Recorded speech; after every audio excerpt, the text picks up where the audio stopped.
On tonight's episode of the Gamecasters, we talk about some hot new games. Jeff reads some hilarious messages from our listeners on the Instagram inbox, and then we end the show with our top 5 party games. Stay tuned.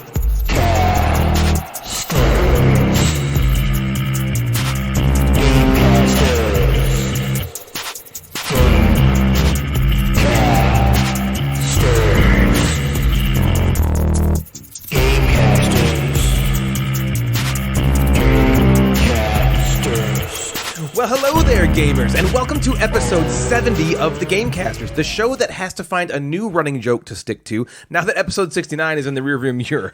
I'm not sure what it's going to be yet, but you can damn well expect it's going to sicken you. So, if you haven't heard us before, and this is your first time ever listening, I'm going to give you one piece of advice. Run. Run fast and run free. Don't you dare look back, and once you're far enough away, throw your phone and headphones into the water and keep running. Maybe even get a disguise, because let me tell you, if you don't, we will find you. We will snatch you up by the lobes and hold your eardrums hostage until you're such a freaking junkie that you'll be begging us for more content, and pretty soon you'll have given us all your money for that one more hit that you need, and then you won't be able to eat, and before you know it, you can only afford dog food. And do you know what dog food tastes like, do ya? It tastes just like it smells. Delicious. Delicious. Ew. So a little note about us. Here at the Gamecasters, we like to be incredibly prepared. We have scripts for shows multiple years in advance. Jeff has done a reel with 5,000 different possible games that could come out, and we just record for months with these different potentials. And so as soon as Monkey Business, Curious George applies for a small business loan, the board game comes out, we slap our intro music on it and send it out the door. Yes, the episode you're listening to right now was recorded back in 2011, 5 years before the first episode ever aired, which Jeremy and I recorded back in 1998, a year before the Backstreet Boys wanted it that way. In reality, we're often scrambling to the last second to come up with something to talk about, a little mystery to figure out. So what I do is something we call in the industry stalling for time. Yes, right now, as I'm speaking, Jeff and Natalie are in a frenzy of fornicating preparation, putting the beginning touches on their content they hope they won't have to start with until hour 2.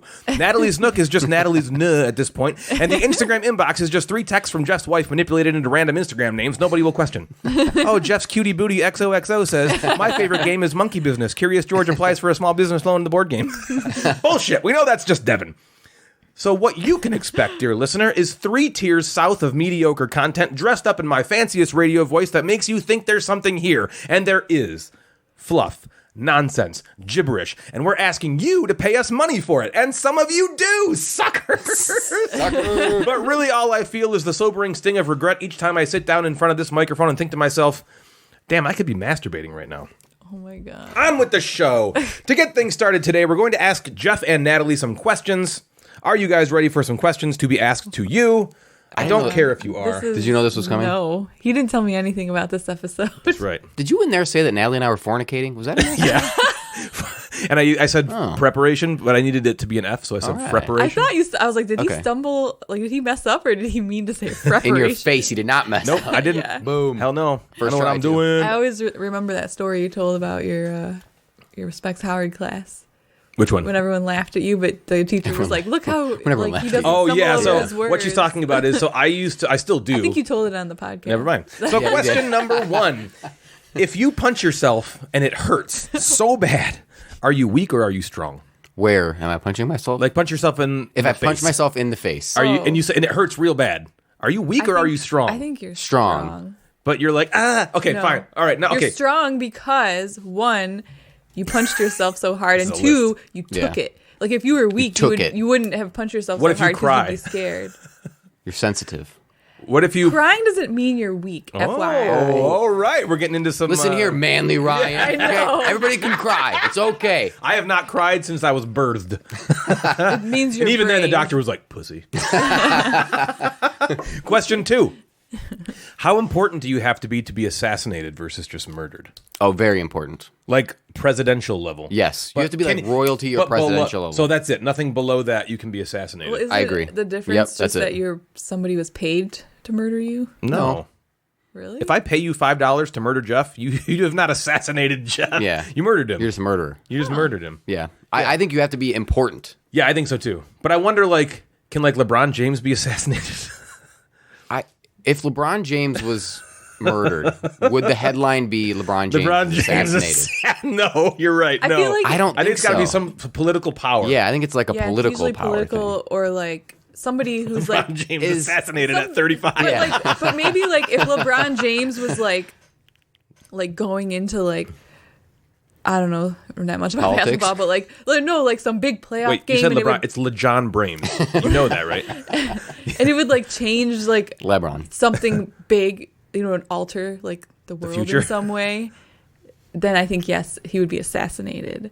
But if it's just like, oh, this basketball So like if player like got the Olympics, murdered, like U.S. can't win the Olympics now because LeJon Brames was assassinated. I'm gonna stick with the political one. I agree. I think that's Yeah. what it is. I think it's political. It's like very part high of a coup, political. maybe. I think it's fine. I like the example of the newspaper headline. The newspaper LeBron headline James is LeBron assassinated at James 35. assassinated. Question 3. Why is the object of golf to play the least amount of golf? Well, that's why I play the most amount of golf.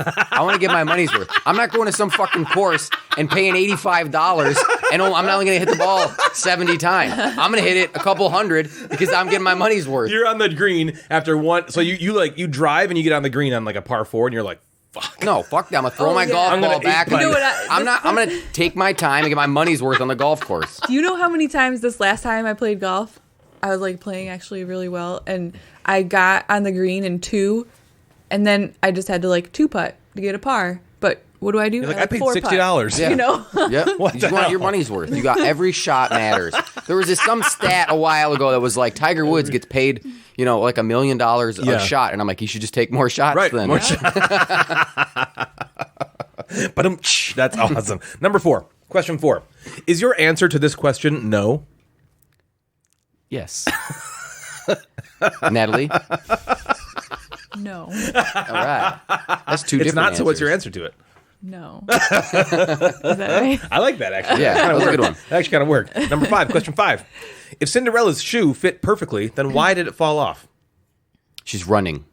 Your shoes can run off. She was running up- It Shoes doesn't can have fall off if you shoelaces. run. Doesn't have No shoelaces. laces. No laces. It was glass. Yep. And it's a slipper. Yeah. Yeah. Just because it fits It's made of perfectly doesn't mean ridiculous it should material. She was running Glass up, is up slippery. the steps. It's an absurd material That- that we yeah, should not that is- expect yeah. should hold up to the friction. She was in a Yeah, frenzy. of sprinting downstairs. Sprinting down the stairs. Yeah. Up the Sweat stairs. on Down her the feet. stairs? Yeah, down the stairs. She's leaving. Yeah, the she's pallet. leaving the ball. She's like fuck, And she has- fuck. And her shoe Her falls feet are sweating, and she's wearing glass slippers, so it slips off. Yeah, I agree with that. off. Slippers Next is the key question. word. Next, Yeah. question number 6. What was the first man who milked a cow trying to do? Was he like, I'm horny as shit, my off. wife Yeah. is sleeping, I'm gonna No, here's what I think. Okay. All of a sudden, this cow had these like udders that were like bursting, and he's like, there must be something in there that I must release. Should I drink this? And then he like Yeah. starts squeezing it, and stuff Let me comes put my out. mouth And he's on like, this. oh, this tastes delicious. I don't know. Like Story. he squeezed it and it was like all over his face. Oh, wow. I thought it There's was this gonna white be milky pus. stuff Oh, where we all going over his here? face. Hey-oh. It's milk. Something's Left turn. milk, Yeah. And he was like, I'll be honest. oh, that's good. I don't like milk, and I find it disgusting. Like the fact So you're that not it going to comes- drink milk directly from a cow's teat? What's wrong I with don't you? drink milk, no matter what. It's just so gross.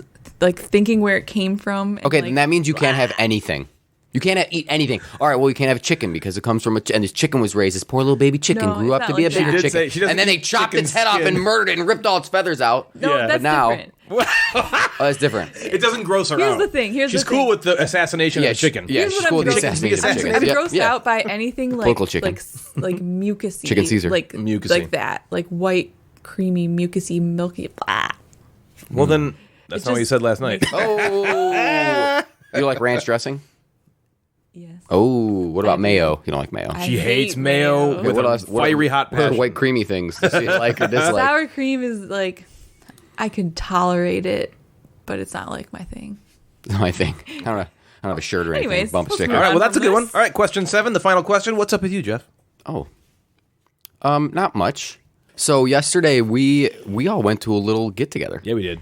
And at that get medium together, get-together. I feel like I've completely lost my voice. Agreed. And We both sound like Barry White. You both were yelling a lot. I just want to like We're yelly guys. be on like a smooth jazz station. Suddenly your voices 98.7. go down an octave. bone. Smooth Jeff Madigan. jazz. So I'm trying to fight through that a little bit with a little bit like head congestion. So if I sound awful, It's because I am. No. This makes our 'cause voices I am. sound way better. Way Sounds better. sexy. Listen to us. Yeah. Wait. How low can you go? I don't know. You want to have it talking like this contest? We're having talking like this contest I for can the go- entire show. Can you go lower than this? No. I can't. Oh my god! So this is you something do the- that might embarrass Devin, but the first time she, Game. Oh my god! that probably would embarrass. Yeah, that would probably. we were Last night? I think I was watching one of Jim Gamer's like Instagram lives or something like that. He was talking. Yeah. And Devin was like, "Oh, he sounds sexy." I'm like, "Ooh." Oh, I think you told Jim us this Gamer. before.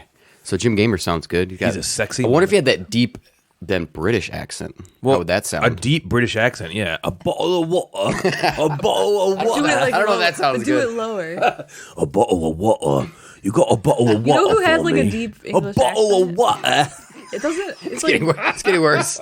does Jason Statham have like a deeper like accent, like voice? Maybe. Can I tell a real funny story real quick? Yep. Wait, no. A real quick story that's real funny? No, it's not that funny, but it's funny. Medium funny. It's kind quick of story. It's kind of funny, Funny, quick story. Okay. medium, All right, so here we go. long. So one time, me and a friend of mine, Chris, we were at this piano bar. It does not matter. The destination does not matter. We're in this sketchy kind of neighborhood. It was in Pontiac, Pontiac, right? I've been to And so that. we're in this sketchy kind of like area, and it's kind of like late, and we pull into this parking lot because the parking lot for the piano bar was full already. And so we pulled into this like adjacent like parking lot, orthogonally though, not diagonally. Okay, yep. Yeah. And so we get in the spot and we're like the only one in there, and this guy comes up to us. And dude, he was like muscles upon muscles. His muscles had muscles. Muscles. And so he's like walking up to the car, and we're like, oh fuck. We're dead. Like, what? Yeah, like what's gonna happen? He knocks on the window and he's like, hey, can you please park over here? That's great. This huge Yeah. dude. And he I had feel this like like that's little more tiny common little than you voice. think. Having a big guy having You know small what? voice. Somebody. That's what I think about like David Beckham. Yeah, he's Like, got a small You never little hear voice. him talk, but you know he like And then when he always does, has he's his like, shirt off, and he like Oh, really? looks Yeah. good. Oh, I and don't know you if hear I've ever his heard him voice, talk. and His you're voice like, is way up there. his voice makes his attractiveness go way down. Ooh, is it You're like the oh, opposite of the God. guy that sings Chocolate Rain?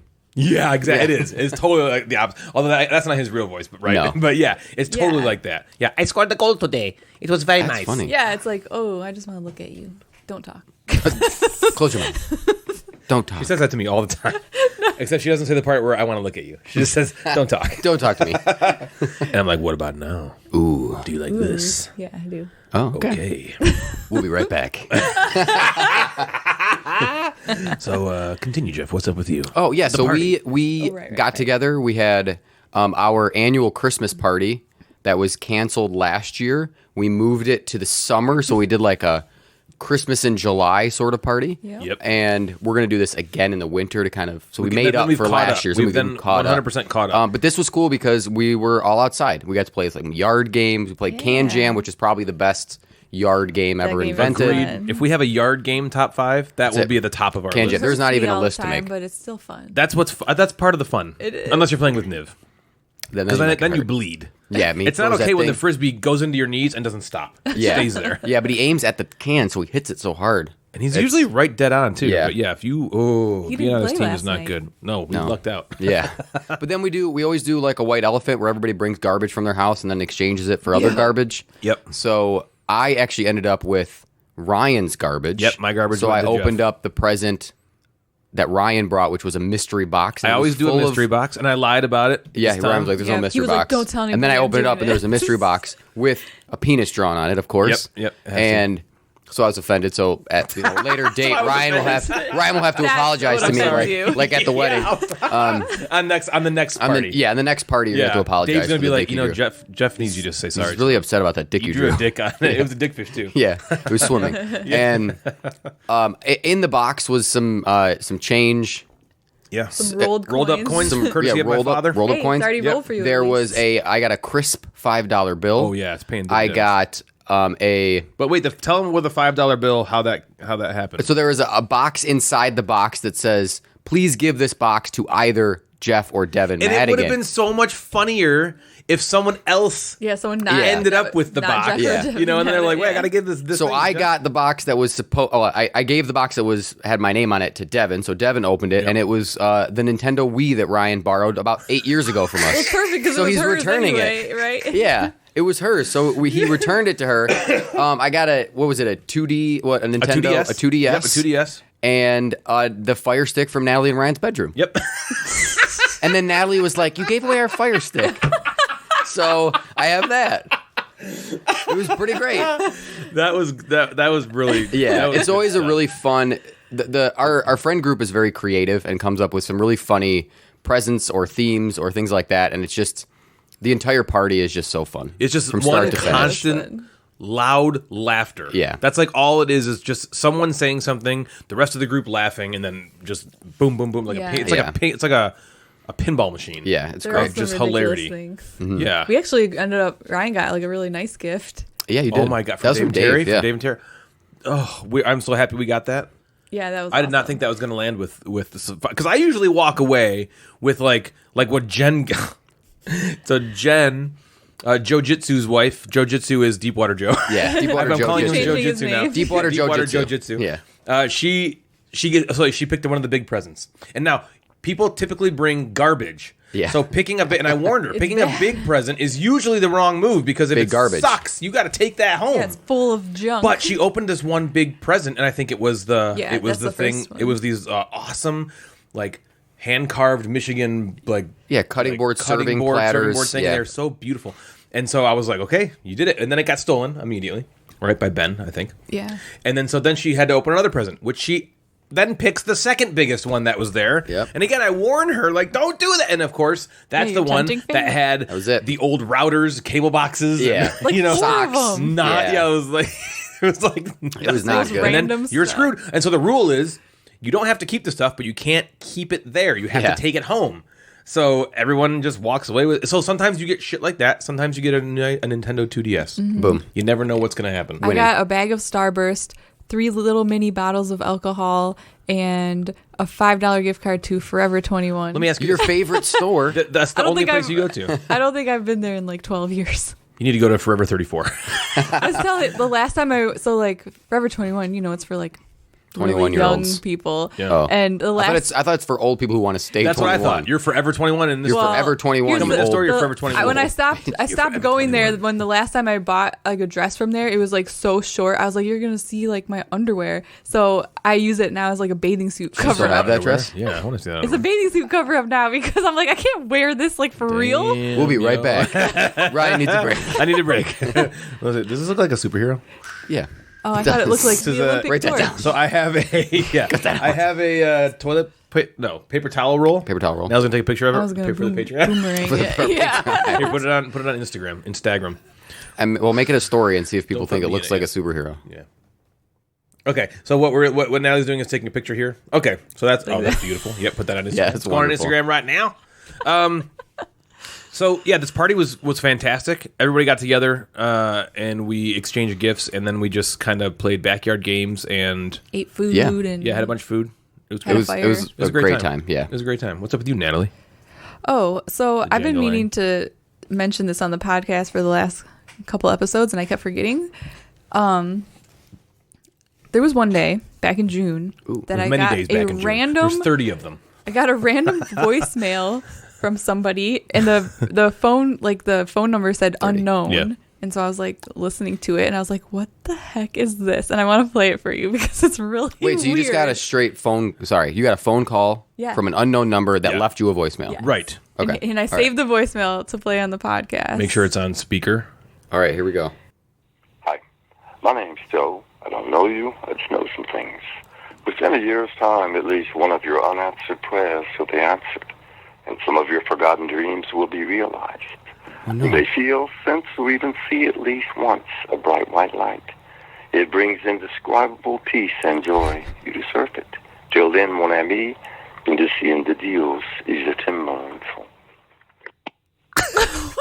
I was like, what the hell is that? The last 15 seconds, I didn't get one word out of that. No, I think it was another language. Because he was like, Yeah. "Till then, mon ami, je crois, je battu, je No wonder I didn't understand it.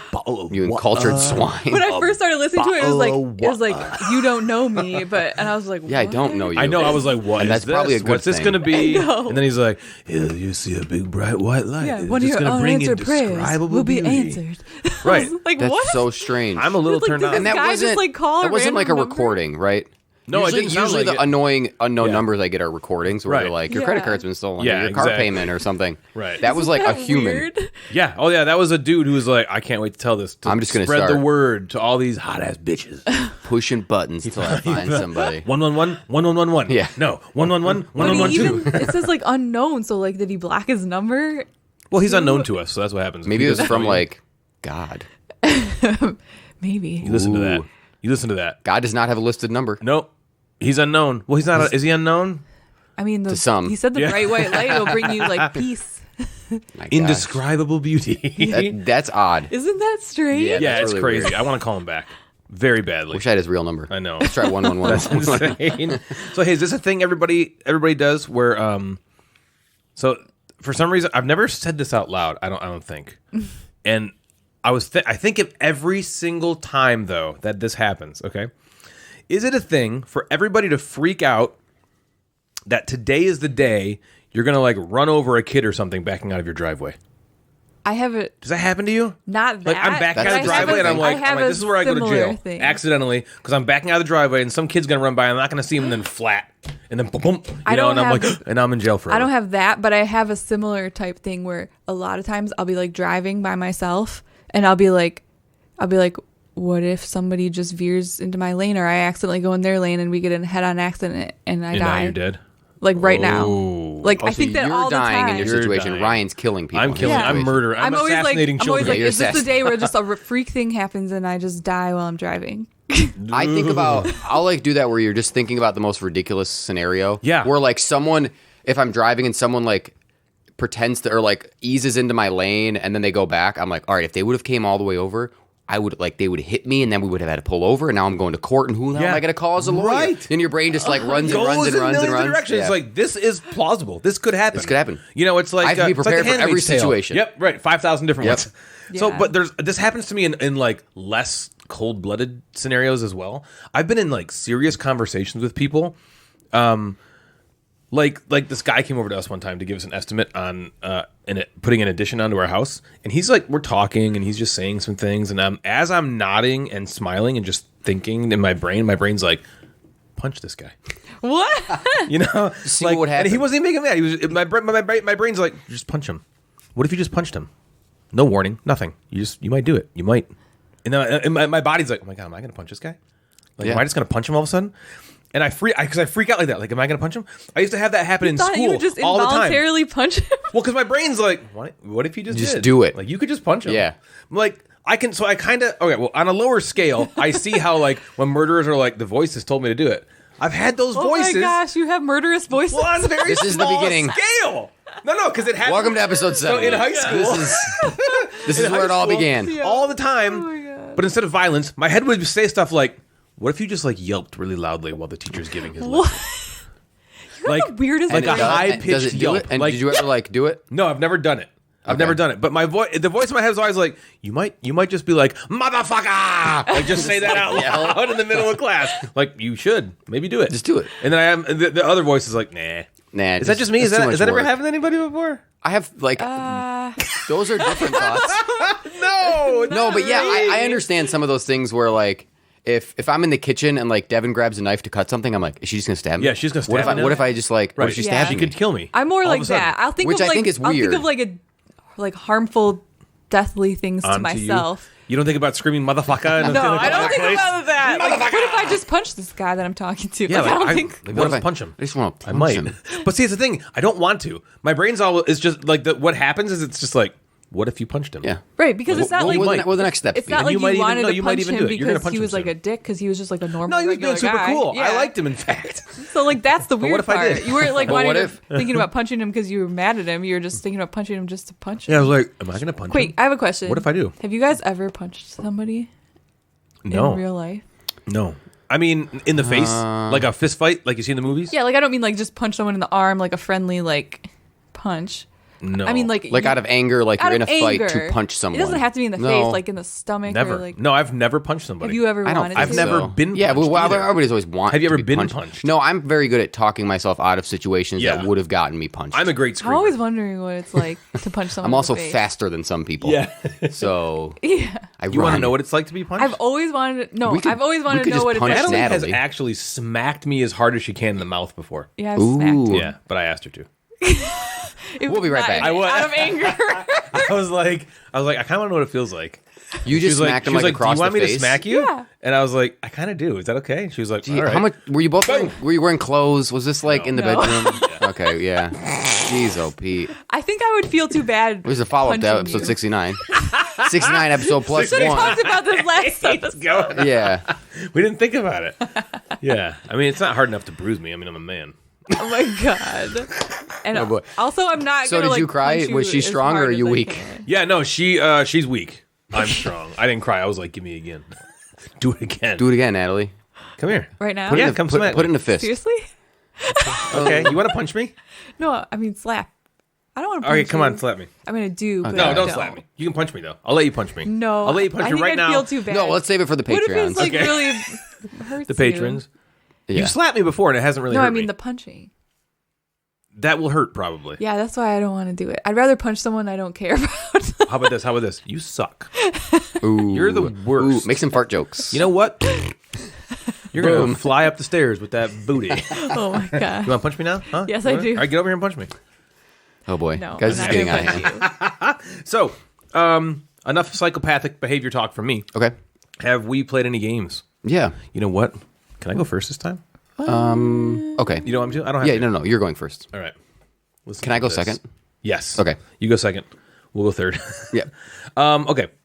To go right along with our respected reputation for advanced preparation, many years ago, I recorded rules and thoughts for a game that didn't exist yet called Ankh Egyptian Gods. Well, the game finally just hit called Ankh Gods of Egypt. And so I figured that was close enough, so I Close enough. decided to use it. Keep in mind, this was recorded back in the late 90s, so some language may be dated. But here we go. I'm going to play the recording. Booyah! Ankh Egyptian Gods is totally a game that if you don't believe me, you can eat my shorts. I first decided that I was going to buy this game, and my wife number 2, inserted here, was like, hey, bro, this game looks hella tight, home skillet. But I was totally bugging and was like, yo, girl, don't go there. Do you want to learn how to play Ankh or not? She was all as if, and I said, hey, take a chill pill. This game could be all that in a bag of chips for all you know. So let me get into how it plays. In Ankh Egyptian Gods, you play as Greek gods. Not really what's happening is you are trying to control and be the only gods of all of Egypt who are worshipped by the peoples. You play as an Egyptian god like Ra or Amun or Isis or Osiris and others that probably would make sense in a game like this. Let's say in this game, it's like an area majority game. Oh, snap, that sounds good. And what you have is like there's 4 actions you can take. So let's say the first action, you can move your peeps up to 3 spaces away where they are now. Swing! And another action is you can summon guys who aren't on the board yet to the board, which sounds amazeballs, right? Another action is you can gain followers to use for the last action, which is to go up like this tech tree to gain cool powers that can help you when you fight. Is this TMI? My bad. So then, when you take action so many times, it eventually triggers these events, like your mom. LOL, no, just kidding. The events will let you gain influence on the different regions of the board, or put out these camels to split regions up to gain you tactical advantages in combat, which is the last type of event. Combat is basically the main way to gain worship points, which is what you need to win the game. Want me to explain just a bit more? Yes. Word. Basically, you go one region at a time and assess if there are figures of different players in there. If there are, there's going to be a fight, yo. Each player with people in the region plays a card simultaneously. That will help them in the battle somehow. After you flip the card and figure out who has the most strength, you dole out these worship points, which again are what you need to win the game. Then you go to the next region and do all that over again until they've all been resolved. Then the game just keeps going. Yeah, this sounds good. This sounds pretty good. After the 5th and final combat event is triggered, whoever is the highest up on the worship track wins. Let's say that also if after the 4th combat event, people aren't high enough on the worship track, they just lose. And if everyone isn't quite as high as they should be, then they all lose and atheism takes over. LOL. Yeah, that's funny. So I definitely played this game that definitely exists, and I had some thoughts. I really like the artwork and production value. It's really high. And I don't paint minis or anything like that, but this game makes me want to start. Okay, let's do a take now where I paint minis and take that again. Okay. I really like the artwork and production of this game. It's really high, and I love painting minis. So these are going to be so much fun to paint as they're super detailed. The rules were super easy to get through, and it was very simple to teach to my supermodel wife, Kathy Ireland, who understood the rules well enough to look super hot still while playing. I liked how the events triggered after you take a certain action so many times, which made some good decisions because you can take 2 actions per turn.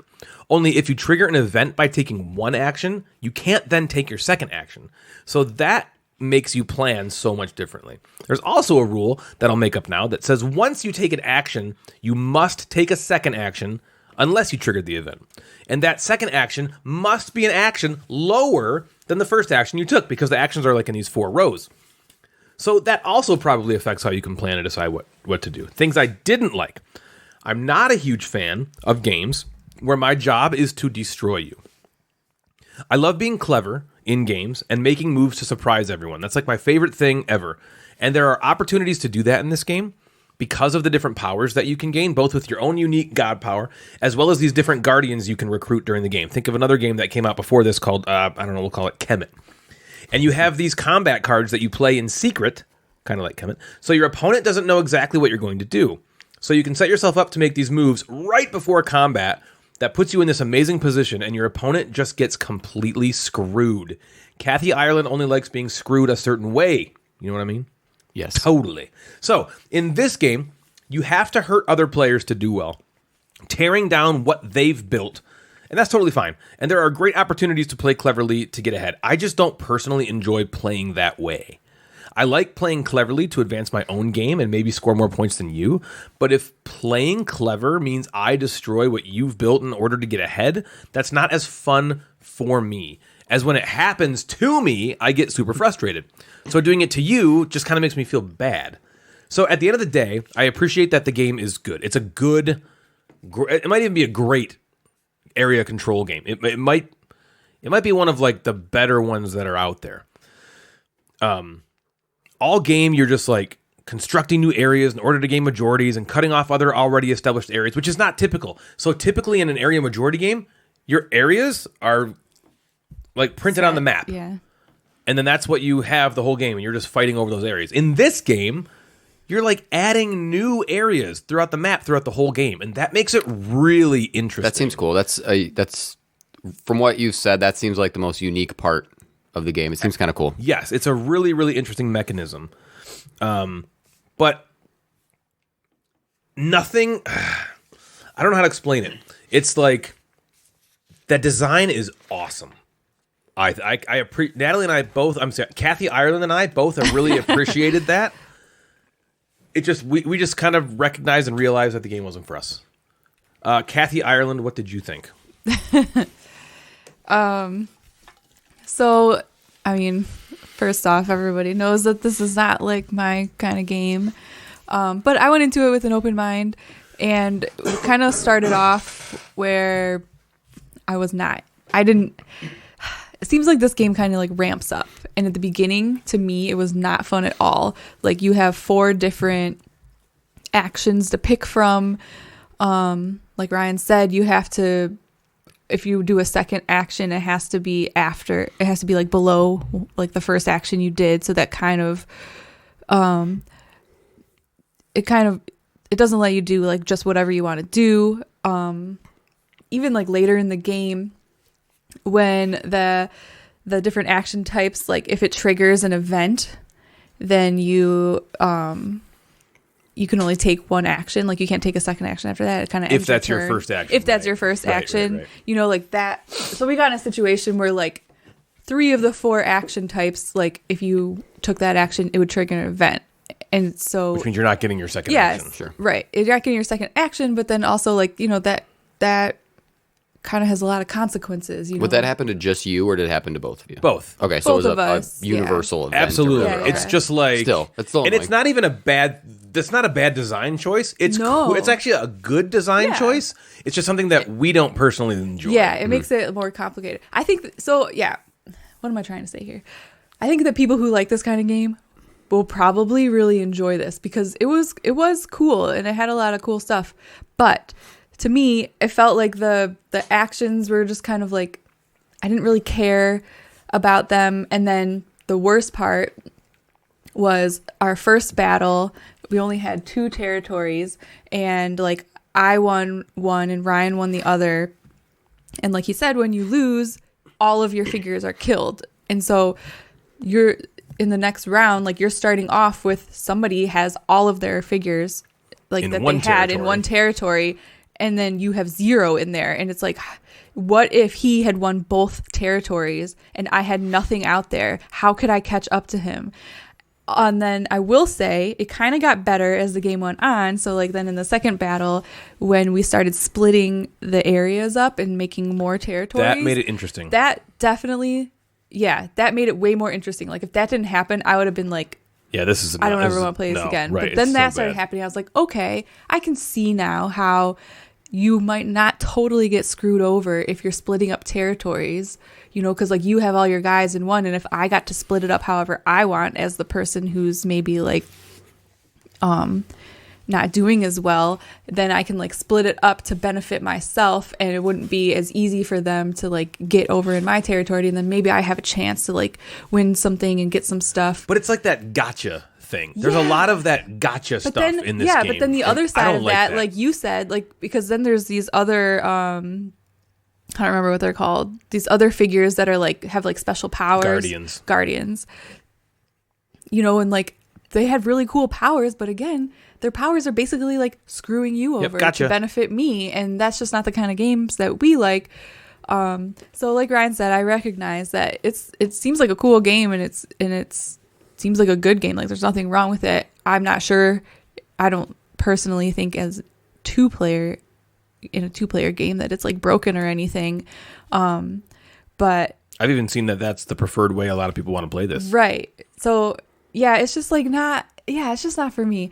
But yeah, Ryan was saying that he heard a lot of people like it better at a lower player count. And this is something I'm really curious about. And I wonder if anybody who like ends up getting this game and which plays it with more than 2 players. I'm really curious because Ryan said that if you play with more than 2 players, there's this like catch-up mechanism type thing that people are not a fan of.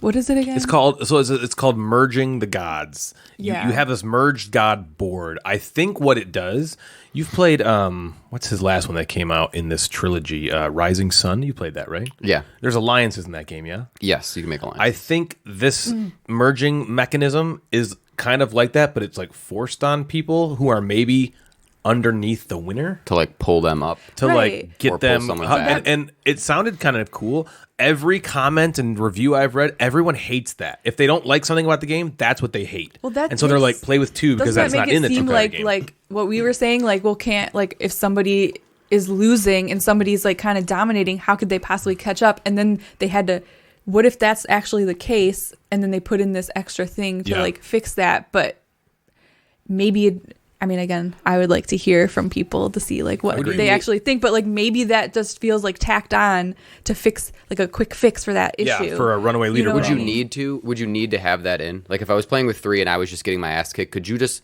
would it be like a module? Could I leave that part out of the game and just essentially just be destroyed? I think so. But here's the issue. This game also has something that most modern designs don't have. Player elimination. Player elimination. Okay. Yeah. After it doesn't. Granted, you cannot be eliminated until 90% of the game is over. Okay. But there is a spot. So Natalie talked about these fights. Okay, and I talked about these fights. It's basically a combat event. There's 5 of them throughout the entire game. So it's cool. That's another cool thing. Is the timer of the game is not predetermined. You decide when the game finishes, sort of, because you're only allowed to take certain actions so many times before you trigger an event. So there's the move action, the put guys on the board action, the gain followers, which is kind of like money action, and then the unlock a special power action. Mm-hmm. You can only take those at most 3 times before an event is triggered, right? So that's really cool. So when you trigger the events, then that's the event track is also the timer of the game. Okay. So once you trigger like 4 events, so if you wanted it to go longer, you you take a different action. You'd have to take a Yeah. different something action. else. Right, which could Okay. be suboptimal, but it also could benefit you because Yeah, now I don't have to. I like games like that where it's Yeah. like, well, I want another. I need another turn, Yeah. so let me do something a little There's sideways. also to that. another cool thing, and I'm sorry to cut you off, babe, but there's another really cool thing which I liked, and I did use this in our last game. There was this one action I wanted to take. I didn't necessarily need to take it right away, and so I waited, and the reason I waited is because if I were to have taken the action, it did something cool for me. Like, I'll do this action, it's awesome. But then if Natalie then takes that same action on her next turn, she'll trigger an event that only happens for her, and that event that happens for her is what is giving her more position on the board. Okay. And so I was like, I'm not going to take that action in hopes that she takes it. Yeah. Because then on my next turn, I can take it, trigger the event for me, and then Yeah. I get to do this stuff. Yeah. That's what I was gonna say. I like that Not all part the a events. lot. Like there's like 4 or 5 like battle type conflict events, but all the rest of them in between are either, creating new territories, or most of them are like an event that only affects the person who creates it. So that will, And those events are good.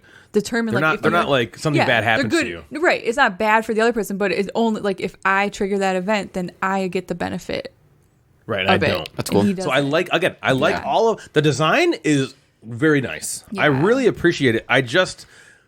I'm not a big fan of gotcha mechanisms. Yeah. And there's a lot of that in this where it's like, oh, I have 6 guys in here, and right before the event is triggered to evaluate that region, Yeah. Natalie plays this card that separates the board that I have into 2 spots, and now I only have 3, and now she has 4, and I gotcha. Right. Or like And you I said, don't like there was like that. like that one guardian could like push somebody out of a spot, and like suddenly like Yep. I'm winning, and then you push Nope, me I just into push a you different out. All of a territory, sudden, and now haha, I'm not winning. haha, Like gotcha. I would be like, what the And a lot of people love that. A lot of people Yeah. find that fun. Yeah. That's not the way. I don't like to be clever that way Right. because it's just like, screw you. A lot of people love Yeah, that. right. And if you even So like I'm that excited a little for those bit, people yeah, who me too. like that, Me because too. they probably would really I think like this game is going to be a big deal. I think Yeah. people are going to really enjoy it because it's very simple. It's pretty quick. The setup and teardown is kind of a slog. It's not that terrible. It looks big. Mm-hmm. It's big big. game. It's not like so bad, but it's also The box it's is big. substantial. Yeah. But it's quick. It moves Yeah. quick. It plays fast. Oh, there was one other thing I wanted to mention that I remember saying that I didn't like about it. But again, I know this is just me personally. So like when you are doing the conflict battle evaluation thing or whatever, and you have these cards to pick, and you like play a card. Yep. Right. Yep. I'm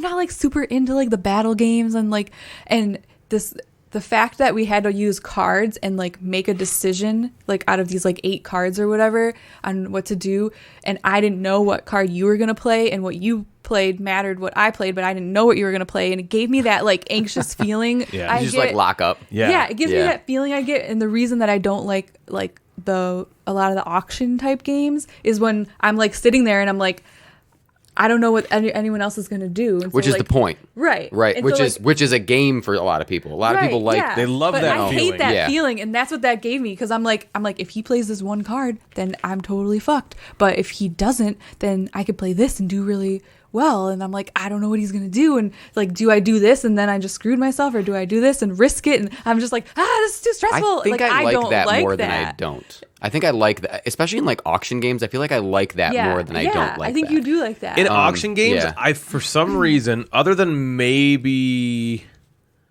Homesteaders, Man, the game's so good.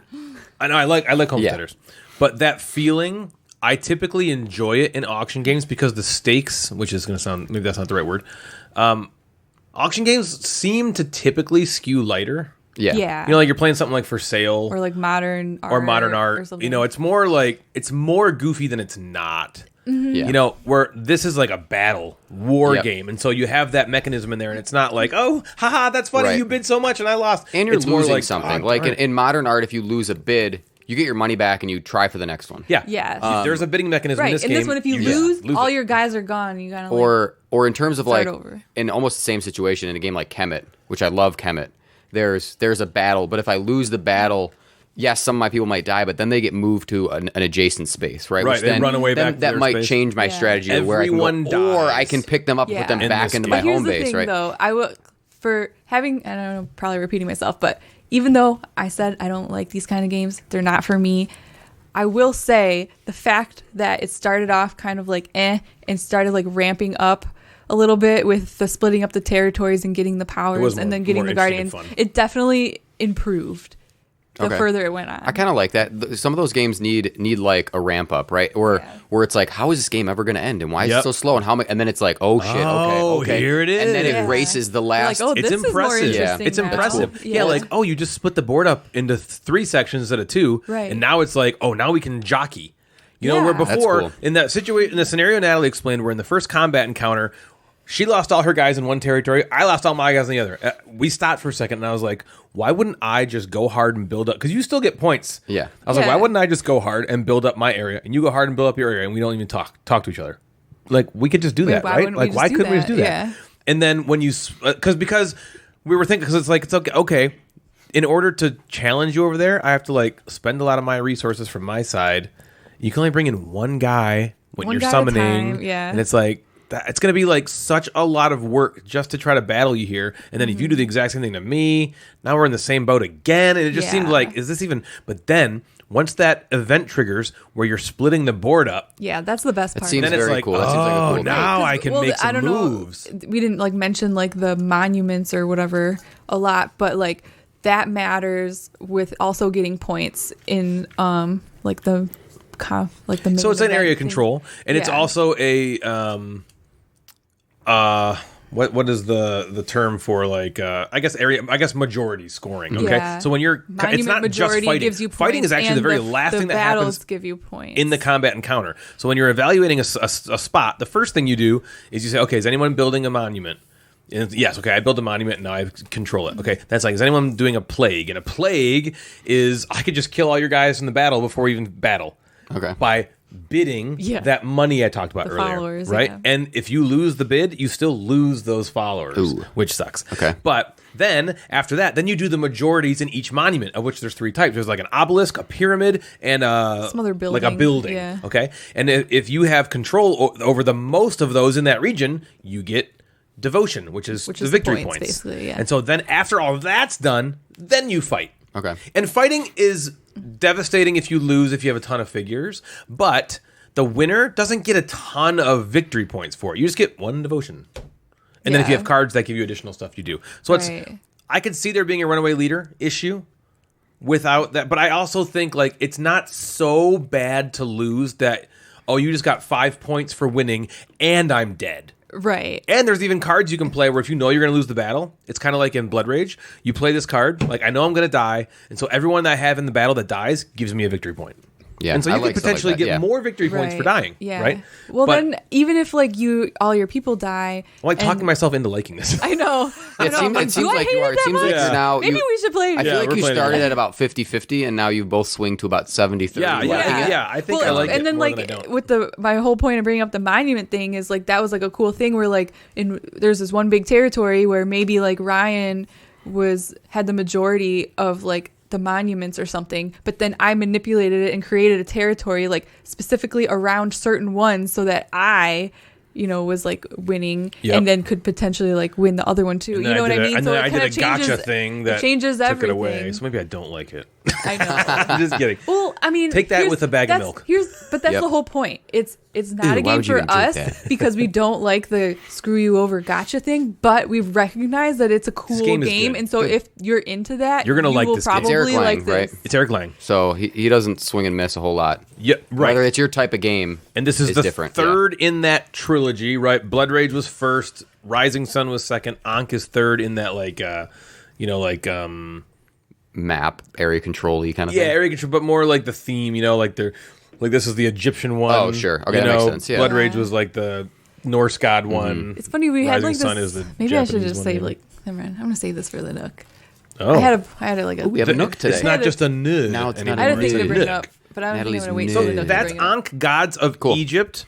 CMON, CMON Games. Come on. Eric Lang. I honestly do think people are going to love this. Yeah. It's maybe not for Natalie and I, but that doesn't mean the game is bad because it's really good. Yeah, Jeff, what do you it's got, cool. man? I got some games. Oh, yeah. So I want to talk about a game Let's that's a hear it. little older, from 2014. Holy Oh, damn. hell. This game is called La Granja. La Granja. Which I've heard is- people pronounce it La Granca. La Granja? Nah, With a K? I always pronounce it La Granja. Granja? La Granja? Lagrange. I always thought it was La Granja. La Like the Granja. J is an H sound in Spanish, right? Is that like the yellowish box?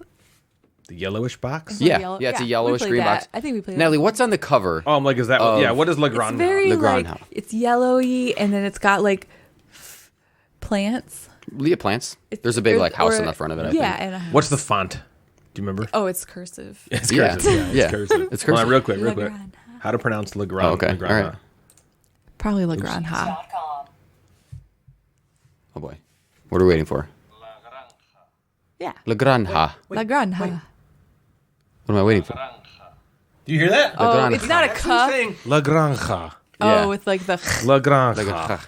So that means the farm. Did you know that in English? The farm, of course. I Who didn't who know. doesn't know that? Hello. Everybody knows it. So I got this game a while ago in a trade, and it was a game that I've played a handful of times previously. Maybe Ryan, were you still playing games with us on Monday when we played this? Maybe a couple times. Yeah, I played it once. Okay, because it so- was Eric's. Yeah, it's Eric's, and Eric moved away, and I think Bill has it now. I and- bought it. We played it a few Yeah, we played times. it. We loved it. Loved The first time it. we loved it. The second time The second time we were like, eh. why did we love this? So much? So, Oh, man, we, really? We Okay. gotta play it a third time, I guess. well, I'll try to go Didn't you quick get rid of it? quick through it, but I haven't. There's a new one coming out too. Yeah. Oh my god. Ryan, he'll get it. So I got into trade. I got this and Aquasphere for I don't know some garbage like Tiny Towns and some other that thing. is But I garbage. sent so it was a perfect trade for me. And I got it because I think that it would be a game that Devin would like. It has a lot of mechanisms that feel like she likes them, right? She likes Grand Austria Hotel and the dice drafting. This has dice drafting, the multi-use cards she likes. So it's like, all right, Yep. there's some pieces that I think Devin might like. So I got it because Bill owns the game, and I could just play it with Bill, but this was a moment where Devin was starting to get into games, kind of at the beginning of quarantine, and I was getting her to play games. And I was excuses to buy and then everything I I was just want. like getting all these games that I kind of wanted. So because this game is called The Farm, or La Granja, La Granja. you are controlling and developing farms, of course. The main board, so there's a main board and your player board. The main board is like a big market in the middle, full of like little hex spaces, and then around those hex spaces are little markets. Okay. On the left side of the board, there's a basically dice selection. So the 1 has an action next to it, the 2 has an action next to it, and so on. It's a smaller board.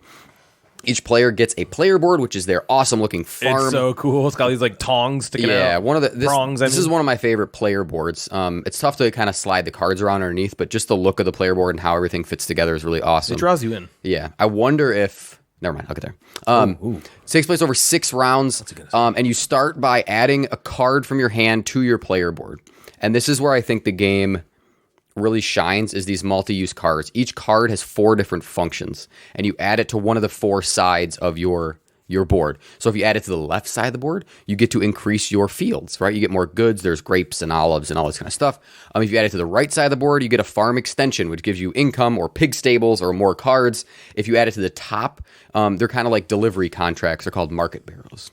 And you get these little contracts. That's where you're going to deliver your goods to. And in the bottom, you can add it, and it would give you like a helper or a special ability. And these cards are so awesome. All of them I want. Like, I wanted the powers on Yeah. each and every one of them. That's- But you only have space for 3. Yep. You can't do it. So Yes. of course, and it's like, of course, this best power that I really wanted also would give me 6 points if I use it as a market barrel, right? So it's the decisions of what card to play were awesome. Like that, I think this might be my favorite multi-use card game. It's one of the better ones. for Yeah, sure. I feel like it just works. So, and like Ryan said, the player boards are kind of notched to fit these different cards. So you might hold it up and it looks like the top looks like a fork almost, these tongs like Yeah, sticking out. yeah. But when the cards slide in there, they just fit and Yep, they're and they're like, shaped oh, it looks perfectly. beautiful. Yeah, it looks great. So once cards are placed, you gather like income, you grow crops, and that's like a simple kind of like maintenance upkeep Yep. at the beginning of the round. And then you move on to drafting dice. So you roll however many dice, and you go back and forth taking actions associated with the dice that you draft. And those things are like getting goods, adding them to your farms, upgrading some goods, getting money, delivering, stuff like that. And then the next round I also think is cool. There's like 4 different phases. It seems like it's broken up, but it flows really well. Each player starts with 4 different tiles. and on the tile has a certain number of delivery actions and a certain number of siesta points. So it varies from like 1 delivery and 3 siesta, 2 delivery, 2 siesta, 3 delivery. Well, so. Yep. And the last one was like 4. There's 4 delivery. 4 delivery. Yeah. And the siesta track is just like turn order track. It can get you some little points. But under the delivery actions, you're essentially taking the goods that you've been growing on your player board and you're delivering them to your cards that are on your player board, or you deliver them to the main market on the board. And that's also a really fun decision because if you add them to your cards on your player board, you are kind of working sort of an area majority kind of thing on this main board. Yeah. Where you add one of your cubes or pegs onto this main hex board. To try to gain some area control. Those, like, cylinder you're things. you're sort of like kicking other people out. So if I add mine to a 6, I kick out like anything lower than me below, and I get points for everyone you kick out. So you add points there, but you can also take your goods and you can add them to the markets that are on the board, and that can give you these cool tiles that give you bonuses. It gives you more income. So you have a really cool decision. Do you want more points right away and to start controlling the board? Do you want to start by getting maybe some less points, but then getting some cool powers early to get your kind of engine going? Yep. Another thing I think is very cool about this game. So you play that's 6 rounds. You play through 6 rounds, and you keep all of your points hidden. So you're kind of you're taking these tiles and you're hiding them, which I also really like because it stops people from thinking that one person is way ahead. That's one of my favorite mechanisms in games like this. I'm sorry to cut you off. No, it's good. Sorry. But I love when you don't know exactly how you're doing. You can see in front of you your engine and what you got, and you're like, I think I know what I'm doing here, but do I have enough points to win? What do they do? I love that because, like we talked about last episode, it takes you out of that whole terrible thing that can happen where you're like, oh my God, I have about 30 points. You have 70. Right. And now how am I ever going to do anything? And now this sucks. And now I'm not where if we don't know that, it's kind of like, ooh, I don't know what he's got. I'm going to enact my plan just to, Yeah, so, okay, keep going. So overall, the game is really, really good. I really like the game. Each piece of it seems to just work well for me and fit things that I like. I like this kind of good manipulation. How do I turn these grapes into wine so I can deliver it here? But do I want to deliver it there or do I want to deliver there? I like the choices.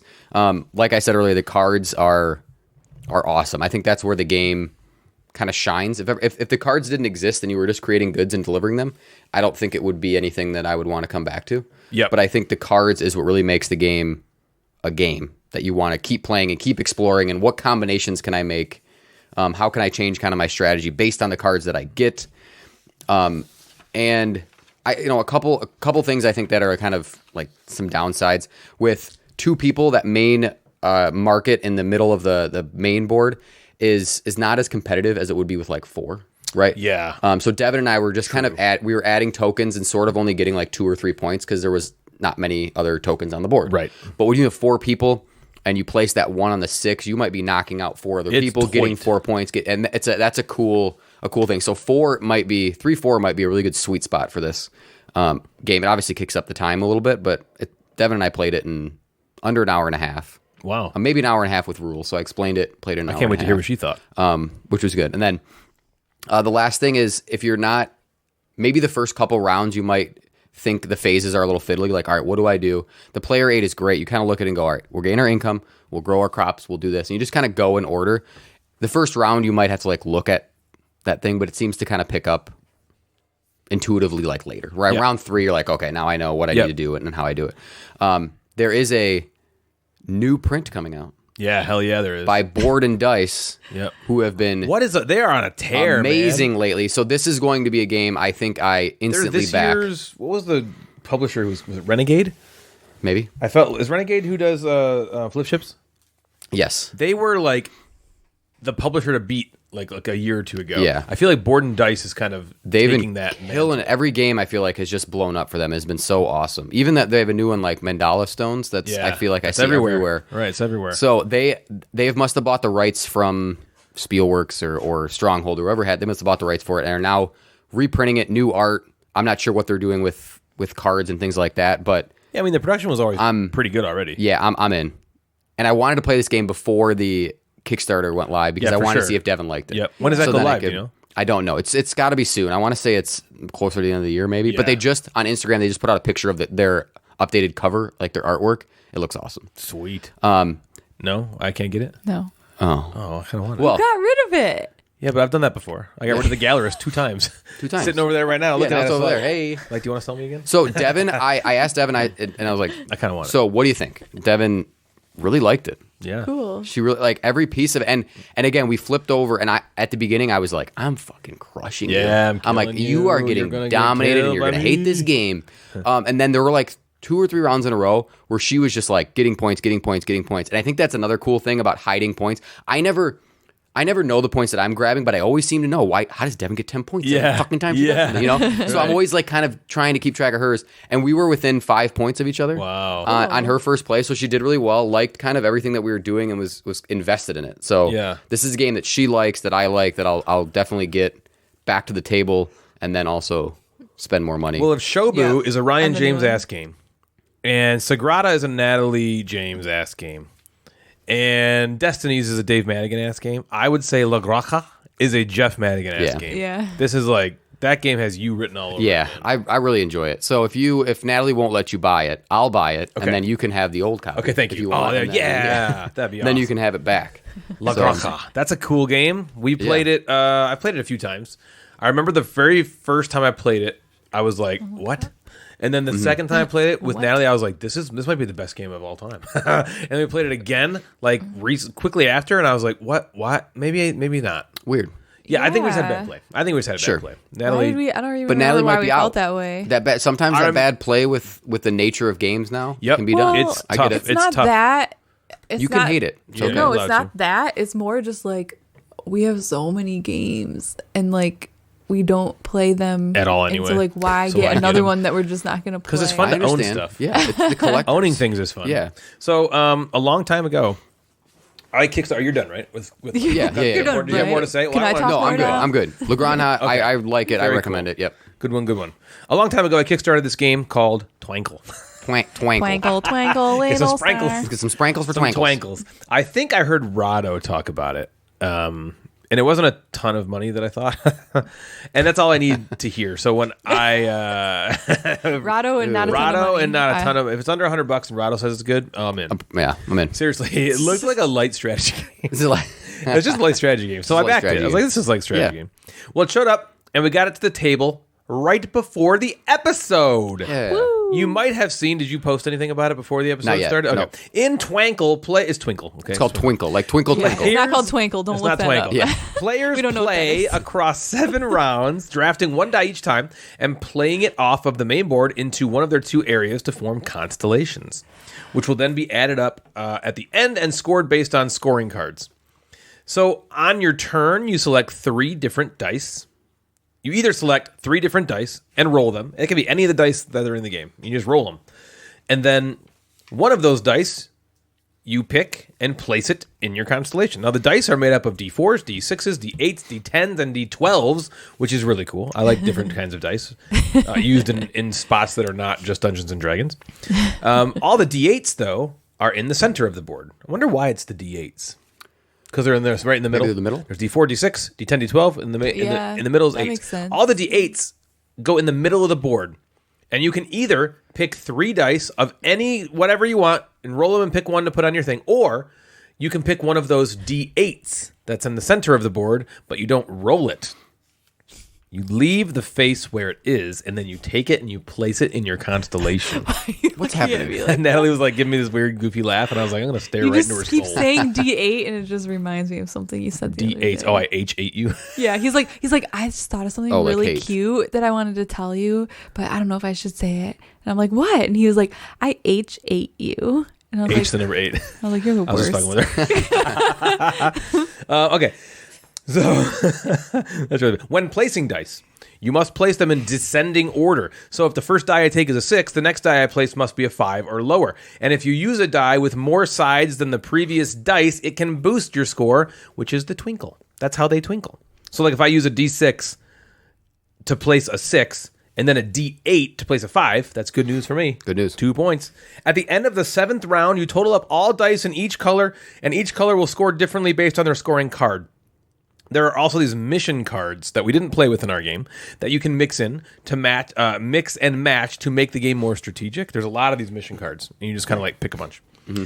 It's a quick game, light strategy game. Plays in about 15 minutes. So what I liked about it, I really, really liked the dice choosing. I liked that you pick any 3 dice you want and roll them. I thought that was really cool. And then based on that, you just pick one of those. And it's kind of nice because, especially at the beginning of the game, all the cards are going to score you points in some way. And so you kind of have it in your head like, okay, I'm just going for it. I'm just going to go for like, I'm going to pick these 3 different colored dice. And I'm going to figure out, based on what I roll, which one, and it's going to kind of lead you to a strategy, sort of. So you roll these dice and you pick one, you place it down. Now, you might think, well, I'm going to pick all the the D12s at first because I have the best chance to get a high number, which is going to let me place more dice in that line. However, if you place D12s right off the bat, it's going to be harder for you to get those Twinkle points. Twinkle points are worth a which lot. can be good. You don't score a ton of points. The winning score in our game was 16, and so 2 points for twinkling is a substantial amount of points, right? Right. So if you can twinkle, 3 or 4 times, you're getting like more than half your points from twinkles. Twinkling. Yeah, twinkle. Twinkle is like such a great word. Twinkle. Yeah, twinkle's funny. I don't know if it's great, but it's good. Oh God. All right. So I really liked that. I really like the fact that it plays very quickly. I like that it's incredibly easy to set up. And one of my favorite things about it is actually the way it looks. And that usually is a bad mark in its favor. Now you just flicked me off. It's usually a bad thing to say about a game. One of my favorite things about it is the way it looks, because that typically means that the game is there's not that much there. Well, it's just so light and quick. It's just a light strategy game. It's light. But so I really like the way, like, Jeff took a bunch of pictures and he'll post about it at some point. And you'll see, it looks really cool on the table. It's a really cool thing. And it's so simple, and it doesn't take that long at all. It's just I just really enjoyed it, my play of it. Things I didn't like, so I got the Kickstarter version. And this is only an issue with the Kickstarter version. The dice are almost impossible to read in some of the colors. The way they printed, they're so cool. They have like these actual like stars inside the dice. Mm-hmm. So they're like translucent dice with these like little stars in them. And they look amazing, but you can't read them. And so it's not that big of a deal because you don't really have to like know what your opponents have, right? You're not playing your opponents really, other than going, okay, how many dice do they have for this card? That can I beat them in there? But it's kind of like just random enough, or like you can't really control. You can't totally control it. Yeah. But so like the pips on the dice, you can read them easy enough when they're right in front of you. But it's just kind of weird. It was a weird choice that they made on some of these where you can't even read it. Right. It's like the color of the dice was the same as the color of like the number on the dice, and so it just all blended together. It was like, they didn't Jeff make was it like, contrast. if I lean at this angle, I cannot see anything. It's like you have a green die with green glitter stars in them. So all the dice they start as like translucent, right? See-through, right? And then they jam all these twinkly stars in there, which are green, and then they write the numbers on the dice in green. Yeah, so it's just like a cacophony. It's just weird. But they are like, if you didn't care about numbers, they're beautiful. Oh, yeah, they're maybe one of the best looking dice I've ever seen. Dicicles. Dicicles. Yeah, the D12s are the dicicles. Yeah. So what I also didn't like, if I didn't like something, there was I don't even know if this is a mark. I honestly don't know if this is a mark against it, because it's the Kickstarter version. The value of what I paid for what I got. Yeah. I paid about $60 for this thing. It's too much money. It's too much. I don't think that 2 times too much. It will retail for that. But this is not a $60 game. It's like half that. You should not pay $60 for this game. I mean, I helped out this publisher. I'm fine with it. I'm not upset. But that's why I said I don't think I would call it a mark against it. However, if this retails for $60, it's not going to do well at all. It won't. I don't believe. It's probably going to retail for half that. If it's half that, $30 maybe. I could see that. Yeah. It's probably more of a $25 game, I think. That's what the game there is. But there's also some cool stuff and events that we didn't play with. It gives me a Sagrada feel in a way. It's got like Not just because there's dice, because the dice part of it is way different than Sagrada, but it's got like similar scoring things, event cards, stuff like that. That reminds me of Sagrada. You might get like locked into like yeah, you can get into a position where dice. like, oh crap, I'm kind of screwed here now. But so that's what I thought of Twinkle. Jeff, I want to hear what you thought. I like the Twinkle.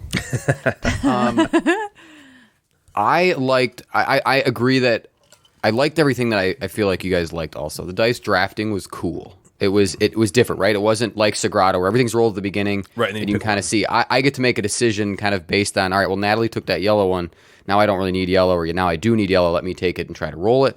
And then it also gave you some choices, right? I felt like these are the dice that I want.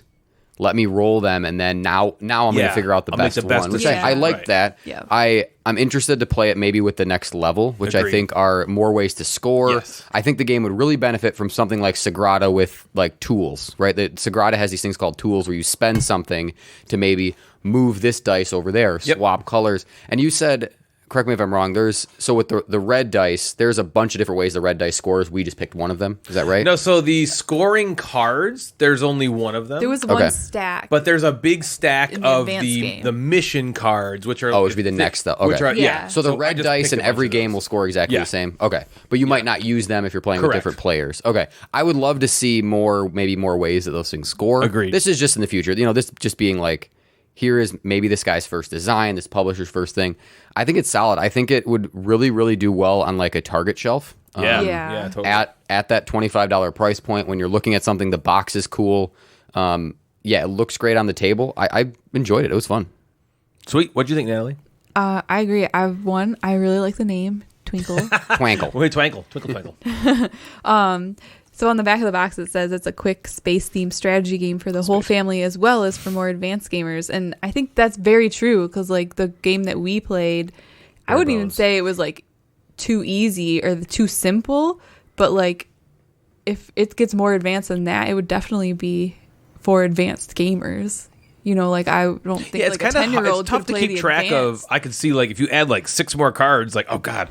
Yeah. Not only do I gotta put this in the Right. correct number order, try to get it to Twinkle, So- and score the points for the card. Now I also have to consider, okay, I got to get this exact pattern from this card to score points, or I have to have it has to be in the longest contiguous, line. Right. Like there's like a lot of different ways. Yeah, exactly. So like it seems like simple, and it is simple in like the rule set, but playing isn't that simple, and those kinds of games are really fun, I think. Yeah. And I just want to mention on the back of the box, there's like this little like summary in like 6 different languages, and every single one says the name of the game is Twinkle except German. And Yes. apparently in German, Twinkle is Funkelstern. Oh, There's So have you guys seen? that'd be sweet. I want to get this box that says Funkelstern. Funkelstern. There's this reels or TikTok that I Yeah. see a lot where it's always like Oh, something in there's German. like 5 yeah. different Oh, yeah, I know languages what you're that all say talking the about. same word. It's like English, they're all really French, nice. It's like the Spanish, girls this. are like- it's all the same. Like right, I'm like Twinkle, Twinkle, Yeah. Twinkle, Twinkle, Gegenschlackerbuga. Yeah. It's like, And then by the end, they're lowers all, your like, voice and you sound cracking so up. angry. Yeah. Well, that's like, I want, for how much I like the Wingspan box, how it says Wingspan, but Yeah. I want the German version. I think that's like Flugel something, right? It's not like the cool, Flugelhorn. like, I don't know, I want that. Apfelkuchenbacken. All right, before we move on to the next game, Uh-oh. something happened that I have to read. Oh boy. It's Just very like funny. now It just happened. I just saw during it, the podcast. and I just asked this person, "Oh my god, can I read this on the show?" Because this is really funny. Okay. So you all know our listener Sam, Miss French Toast. Yeah. Yep. What you might not know about Miss French Toast is that poor Sam has been dealing with a lot of issues with her dental. Jaw, mouth. What word comes after this? Yeah, she's had some dental issues, right? She's been seeing an oral surgeon. Nice. A lot of times. If you know anything about dental issues, they're the worst. Yeah, she's sucks. She's basically. It sucks. They're like grafting. Yeah, her it teeth just back. sucks. It's Grafting it's rough, and, right? yeah. So I get this. I open up this Whoa. Instagram hey-o. message from Sam, and it just says this, dude. So in real life, I have been to like 5 oral surgeons in the last few months. 4 of them say my mouth looks bad. And the one who actually did the surgery says it looks great. Obviously concerning. Anyway, in my dream last night, you were an oral surgeon. Nice. And I went to have my bridge done, and you were like, let me take a look. And I showed you, and you were like, no, something's wrong here. Turns out you thought I had 2 infected back teeth that had to be removed. Oh my God. Wow. But then I had an absolute mental breakdown when you tried to remove them. So you were like, I'm sorry, I have to put you under anesthesia. And I was like, please, for the love of God, do it. And then when I woke up, my mouth looked way better because you removed the problem that everyone else overlooked. WTF. Wow. Whoa. Well I'm done. an amazing in-dream oral surgeon. So that means you need to find an oral surgeon out there named Ryan James. And that's your answer. And then you're good. Your unanswered prayers will be did her brain answered. just unlock the key to her mouth? Is it the 2 back infected teeth that she needs to get Yeah. removed? She said, I woke up at 5:30 and was just like, what the actual fuck just happened? Yeah. That's a good point. Maybe like in her brain, it's like, I this know is the the problem. This answer. is the Yeah. problem. And then it like tells her in a dream. Maybe this is Ryan's plan is complete, where he has now infiltrated the dreams of our dreams listeners. of our I listeners. know. What is going on? Like I said, you can try to run, but you Yep. cannot. If you listen to this episode backwards, Yeah. When you get a were different reading, message. when you were reading that intro, I was like, this needs to be the intro of like the Halloween episode. It's like creepy. I'll just regurgitate it. That's fine with me. Yeah. Jeff, what do you got next, man? I got a weird game.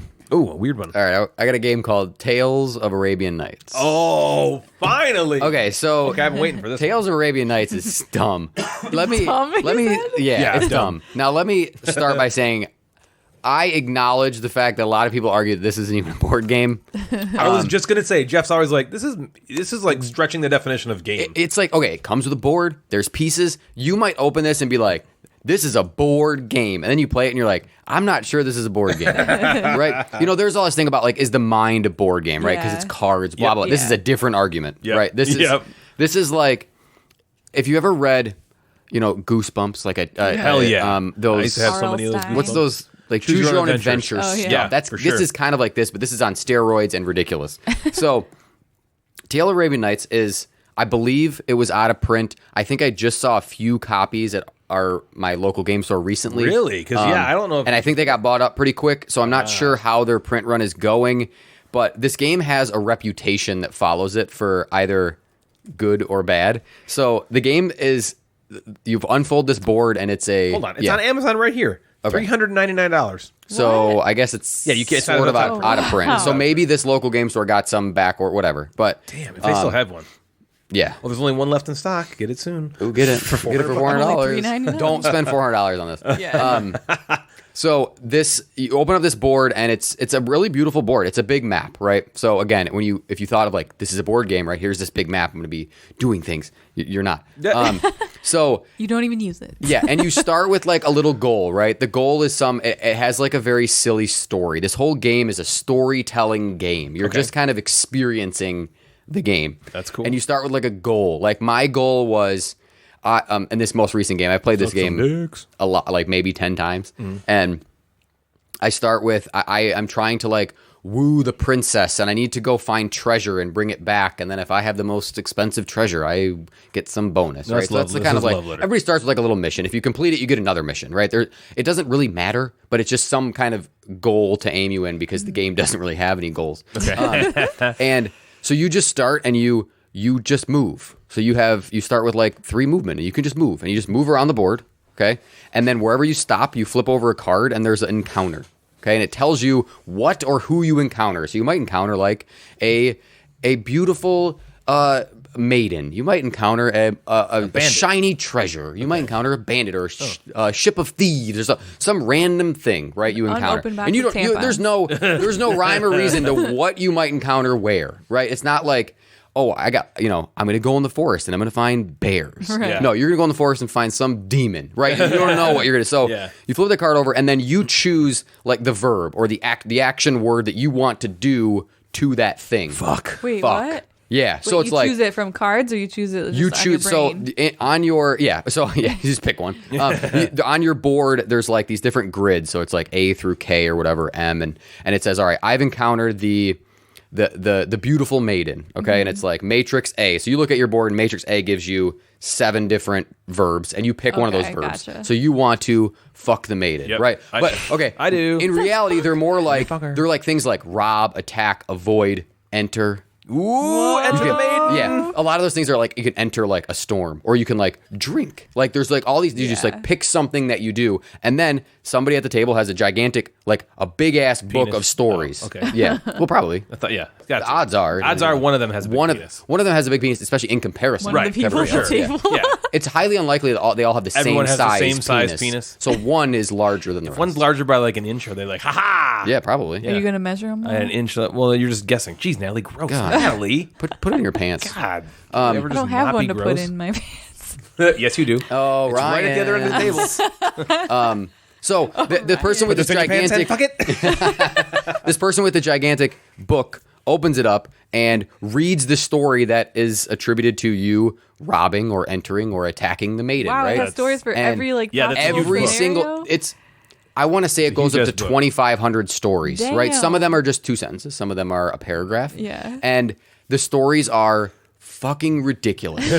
They are off the wall absurd, and you'd think that you're like, okay, I have some little strategy, right? Like, okay, this guy is like weak. I'm gonna try to attack him, right? And maybe take his money or rob him. And all of a sudden, that like little weak guy turns into this huge demon and attacks you and kills you and rips off your arm, and now you're walking around crippled. And it's like, or it's like, oh, this big guy, I'm gonna try to avoid it. And instead of avoiding it, he has some like hunter hunt you down. It's like the stories are bananas, right? And you can't ever like. Oh, there is a very, very small amount of, okay, maybe I'm on a boat. Maybe I'll try to swim. Like there's like the smallest amount of that being able to pick. Repeats? Have you played 10 times? Have you had repeats? We had, so in this last game, we had a repeat in the same, because Bill and I were both in jail, and I think between like a first turn and a last turn, we had to like pick the same thing. But no, I don't know if I remember a lot of. You mean like no repeats from prior? Yeah, Or I at don't least you remember a lot of them? like identical stories. It probably has happened, but I think when you're just telling like 20 insane stories about this Yeah. journey you're going on, it Yeah. becomes just like this laughable insane Right, thing. of course. You have like some random skills. There's like 20 different skills that your character can like get, which might help you in interactions. So if you happen to have an interaction on a boat and you have Ryan's favorite skill, seamanship. Love it. You can maybe that might help you in an interaction, and instead of line 1, you get line 2, which might be Okay. better, right? Got it. So Yeah. at the end of these interactions, you get mostly these 1 or 2 different points. They're called story points or destiny points. You just move up on this track. Okay. There is a lot of times you get conditions. You might end up just married.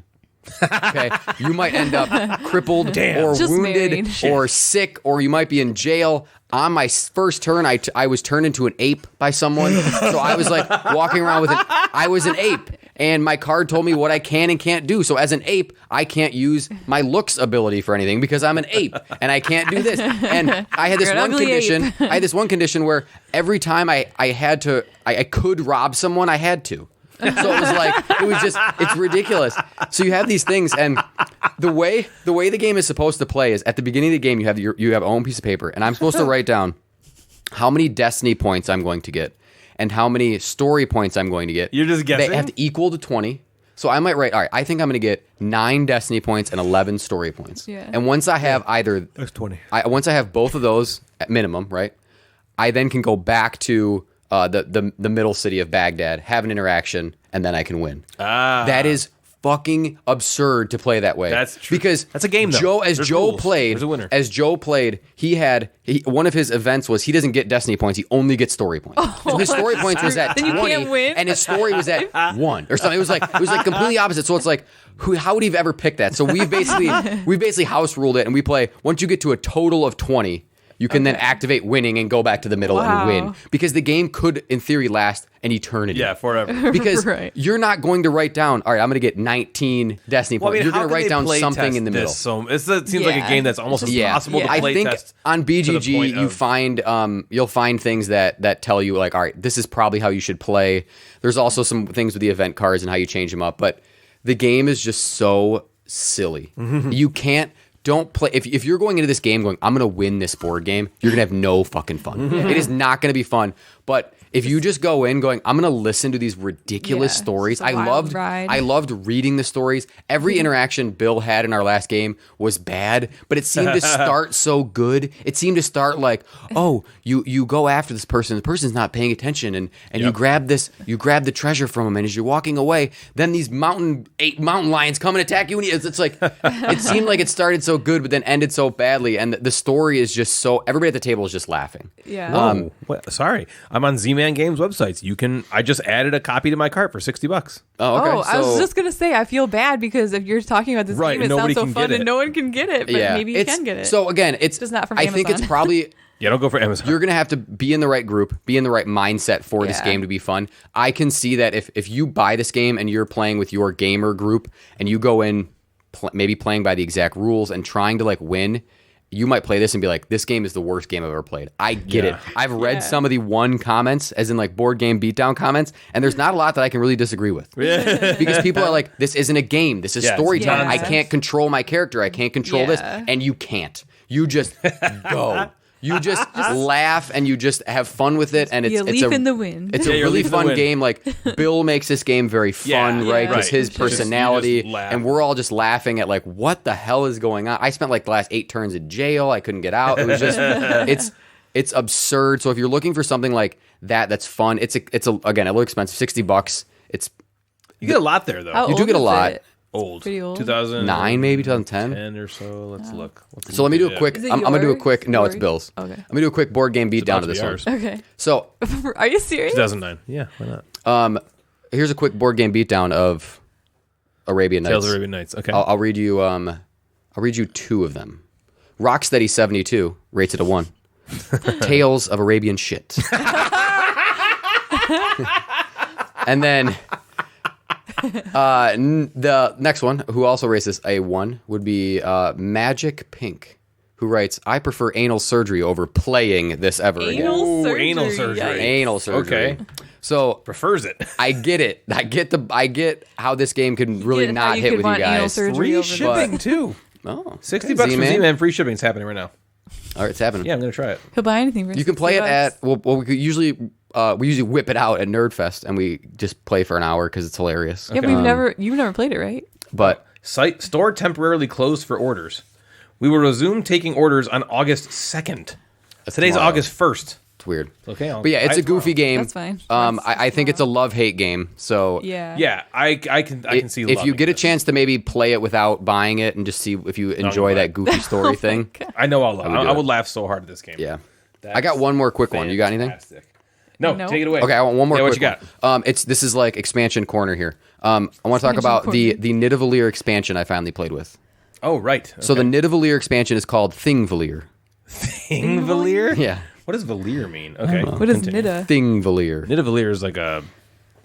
Isn't that a place? I think it's a place, but it's got to be like I don't know if it's in Greek, as if in the mythology or something. Oh, Nidavellir means the wane of the moon in Norse wane of- cosmology. Okay, All right. so it might be like a Norse god thing. Weird. So Thingvellir, I don't know if that's just like this is an extra thing. I don't know. That's weird. Are you typing in Thingvellir? I'm liking up Thingvellir National Park. Oh, okay, it's a national park. Thingvellir is a historic site and national park in Iceland, east of Reykjavik. Reykjavik. Okay. So I played a the place. expansion, and this is a game that if you've listened to previous episodes, I like. I like Nidavellir. I think it's a good game. It plays in 45 minutes. It's a very cool set collecting auction game. If you kind of remember it, you're just as a quick overview. You're recruiting these dwarves, if you remember. Dwarven dig. And you're bidding on your own player board for the 3 different locations. Okay. And you're kind of exchanging and upgrading these coins. I don't want to get into every single thing, but the Thingvellir expansion adds 2 new types of cards, which are pretty cool. Okay. And these 2 cards are mercenary cards and artifacts. And these cards are placed separately from the taverns. So the 3 taverns are where you're mostly taking your cards from. And then these extra cards are placed separately. And if you win the bid for the tavern, you get to, instead of choosing one of the dwarves in the tavern, choose one of the new cards if you'd like. Ooh. So the mercenaries are cool because the mercenaries, because if you remember, the game has 5 different colors. There's like the red dwarves and the Yes, the now purple that you're dwarves saying and that, I the do. green dwarves, But I right? didn't. So the mercenaries have 2 different colors. So this dwarf could be green or red. This one could be blue or purple, right? Cool. And what's great is you can you play these cards at the end of the first phase and the end of the second phase. So they don't add to your column right away. So what's kind of cool about it is at the end of the round, you can sort of check everybody's board out and see if you want to get a majority in one or the other. So Okay. it kind of gives you some options, what I like. Sure. And the artifacts give you kind of a cool power. Okay. Or like a different way to score, kind of a more unique way to score, which I kind of like. It's a good It's a good expansion. It's kind of what I like in expansions. It's not a big thing. I'll probably never play without it. It doesn't add more setup. It doesn't take more rules explanation, because really all it is, okay, you win a bid, you get to pick first in the tavern. Yep. You don't want one of these cards, you can instead choose one of these cards. Okay. That's it. So that's now the new setup. And then it's also, what I like is that it adds enough strategy where I can focus on that, or I don't have to. Right?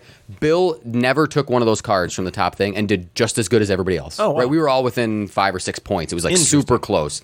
So, but I also like that Dave took some of them and ended up kind of in the same range. So it can either, it can dictate a strategy if you'd like, but it also doesn't force you to go, well, now I have to take do the this, expansion or else stuff, I'm right? not going to win. I have to go. It seems like a tough thing to design. Yeah, and I think it's just with cards, maybe it's a little easier. But I don't think I'll ever play without it. Wow. The only downside, I think, that if nobody really wants the cards in the expansion in the Nidavellir area, it doesn't cycle until the end of the age, so there's not a ton of cycling. But if people are taking them, they move. That's a little kind of nitpick. Sure. Because you don't have to take those to win, right? It's not like, oh man, you took the best one and you're going to win. So I think it's cool. If you like Nidavellir, or if you haven't played it, if they have some bundle, you can get both of them. I would just get both of them. They both fit in the little small box. I think that was on my small games, big games and small boxes kind of thing. So that is Nidavellir expansion. Thingvellir, which we now know is a place in Iceland by Reykjavik. Yeah. Let me ask you this. Okay. Quickly. Okay. But I want to ask it to you anyway. One of my favorite games ever. Maybe it is on the Natalie and Ryan joint top 10, number 9 on there. Did you get to play a game? I did. Oh, yeah. A Vital Lacerda game that I've been really wanting you to play for a long time. Yes. Did you get to play that? I would really like to know what you're. I played a game called Near Mars. No, it's not even near. Mars. You're right. You're right on there. You're right on there. Or you're in the space station. You're close to it. Yeah, you could be close to it. Close to / You're on right. Mars. Near So I played / on Mars. And this was a game that was probably at my top of I really want to play this list. Yeah, I've been pumping it up for you because it's been pumped up not only by you but by every time someone posts on Instagram or talks about it. Yeah, you're like, oh They my love god, play this game. And again, it just stands out because it's so fucking beautiful. It just like the colors just jump off the board and the box, and it's just something that I was just jonesing to play. It's your third Lacerda. You played Vinos a long time ago. You played CO2. Yep. So this would be number 3. 3. Yep. This your favorite? This would be my favorite out of the 3. I think probably by a lot. Yeah, agreed. And not like my favorite game ever by a lot, but my favorite Lacerda game by a lot. And I think that maybe the other ones that I'm going to play soon, like Kanban, would probably even be maybe above CO2 and Vinos. But we'll get there. Yeah, personally, it's hard to. Other than On Mars, the last Lacerda I play is always my favorite. Yeah, right. Like I'm like, ooh, we played CO2. Oh, fuck yeah, that's so my favorite. good. We played Lisboa. I'm like, oh yeah, I love that Yeah. one. Gather's like, oh yeah. And then On Mars, I'm like, okay, On Mars is the best. Yeah. So we even played CO2 since on our I've last been On wanting Mars to play. play Vinos. How is that? It's great. It's great. It's actually Still a really good game. It's amazing. actually like fits probably more in that like lighter realm of like Yeah, I games. really wanna It's get that heavy, played. but It it's is not very on heavy. Mars heavy, and it might be a game that you might want to play more than once or twice a Yeah. year, right? Like There's it not could get to the much table a that's lot. On Mars is for the style of games that we play and the audience we're talking to about games we play. On Mars is about as heavy as it gets. Yeah, So I was talking to Devin the night it was, during the day of the night that we played it, and I was kind of telling her, I'm like, this is going to be a heavy game. Like the teach is going to be pretty getting her in the long. mindset. I'm like, just get in the brain. She's like, well, what? Because I've talked to her about the BGG rating before. I'm like, what? She asked me what it was, and I'm like, She all right, asked well, let you me about the give weight? you. Oh, Yeah, that's she's like, cool. let me give you some comparisons, right? Let me pull up Trismegistus. Let me pull up Underwater Cities and tell you about. So Underwater Cities, I think, is at like 3.6 ish. Yeah. Okay. Terraforming Mars is lower than that. Yeah. Trismegistus is at like a 4.1, 4.0 something. That's still heavy. And so I told her Trismegistus was at a 4.1, and that game kind of Melted her blew her brain up, right? What She was is, just like, on Mars. so on Mars like is like a 4.4. 4.64. Oh, it's 4.6. Holy Yeah. I was So like, she dude, was like, yeah. holy shit. This I'm is like, going to yeah. kill me. I'm like, okay. Yeah. But I'm like, I don't think it's as bad, and I think you're going to like the theme more of On Mars than you did Trismegistus. I think it might click more. So I set it up, and I was just like drooling over it. Set it up, and taught it to Devin in about 45 minutes. That's actually pretty good. Which isn't That's pretty good. Which isn't too bad. Wow. Some of the stuff I was like, okay, I'm not going to go through the contract cards because they aren't going to come out yet. Let's not do that. Let's talk about the scientists that are out, and then when they come, we'll get to these parts because it's our first play. Let's learn the game and whatever. And I'm like, I don't want to explain that one action where you can move to Mars earlier, right? Yeah, sure. So I'm like, dude, let's just not do that right now. And then when the ship moves, I'll tell you about that. So there's some stuff I strategically left out to not be like, and then. Right. And then we played for about an hour and a half the first night, and then we picked it up the second night. Everyone was like, it's getting late, let's go to bed and finish it up the next night. And I really loved it. Yeah. I thought it was great. I thought for how heavy, up to the hype. for how heavy that game is, it's seamless. Right. The things seem to make heavy, sense. But it's intuitive. It makes sense. Where there's what I think is the most difficult part of the game is it takes a lot of planning, right? Where I'm at the beginning of the game, you can travel back and forth between this space station and Mars pretty quickly. And then as the game progresses, you're now spending 2-3 turns in one area. But, I only need one resource. I don't want to spend 3 turns in the space station. But what's cool is in the space station, you're gathering resources, you're getting blueprints, you're basically doing the stuff, you're planning for the stuff that you're going to do on the planet. And then on the planet, you're building. Mm-hmm. But it's like, how do I get my one resource without going all the way back, spending turns getting nothing that I need and wasting, because where you're getting the points is on Mars, right? And then if somebody else is there building stuff, you're losing traction. Be over there. So I loved that planning of what are my turns going to look like?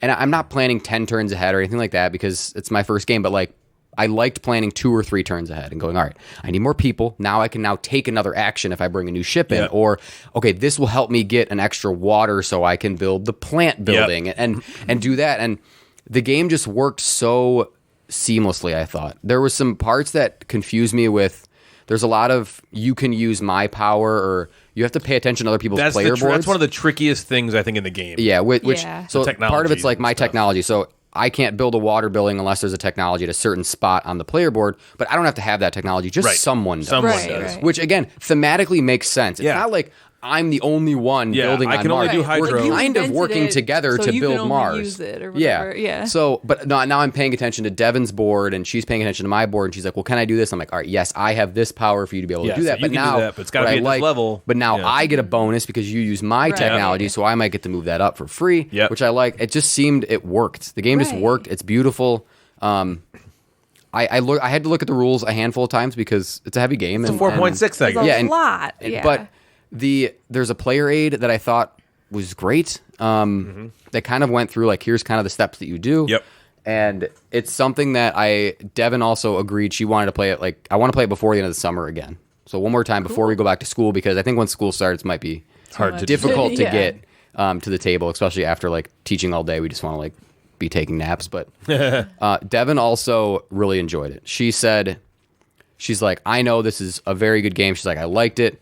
She thought it was easier than Trismegistus. Yeah. She thought it was easier than Tuantinsuyu. Yeah. I think she's wrong. But those games just didn't click for her, right? Yeah, Trismegistus, for some reason, when I looked at it, just clicked in my brain. Yeah. I'm like, I know what to do. Well, I mean, this game kind of clicked with her. For how heavy this game is, that's the best part about it, is that it makes sense. So even if it's difficult, deciding what to do or planning, at least you understand the mechanics easily. Yeah, I think those Saturday games do that really well. We haven't played that. Tuantinsuyu, that one, for me, I remember that one, I was just I don't get it. What am I, I'm sure this is not that hard, but I'm not understanding it easily. Yeah. Where I think on Mars, you at least understand the rules easy enough for such a hard game, and that goes a long way. Yeah. Yeah, there's just enough things. This is a little different than other games. Yeah. Yeah. There's enough things for you to do and not too much stuff for you to do. Tuantinsuyu, you can put a guy anywhere on that board, right? There are 70 different placements for you to put a game. And some of them don't make sense for you to do, but in theory, you could put them anywhere. In this game, here are the 4 actions you can do on Mars. Here are the 4 actions you can do in the space station. And you only have this Putting many them things, together is where the game melts your brain, Yeah. right? How do I put these together in the most effective and efficient way? And Devin and I didn't care too much about that because it was a verse play and we were just trying, right? How do we do this? And, we forgot to move this marker, that kind of stuff. But yeah, it just seemed to work. And Devin, again, with having, these are what you can do. she never felt stuck. It was never like, well, now I just, why am I doing this? How do I do this? She's like, oh, I bring a ship. Yeah. And it's like, okay, well, that was going to get you points in the game. Now you get more people, and now I can do something, right? You can use that if you want to go back to the space station.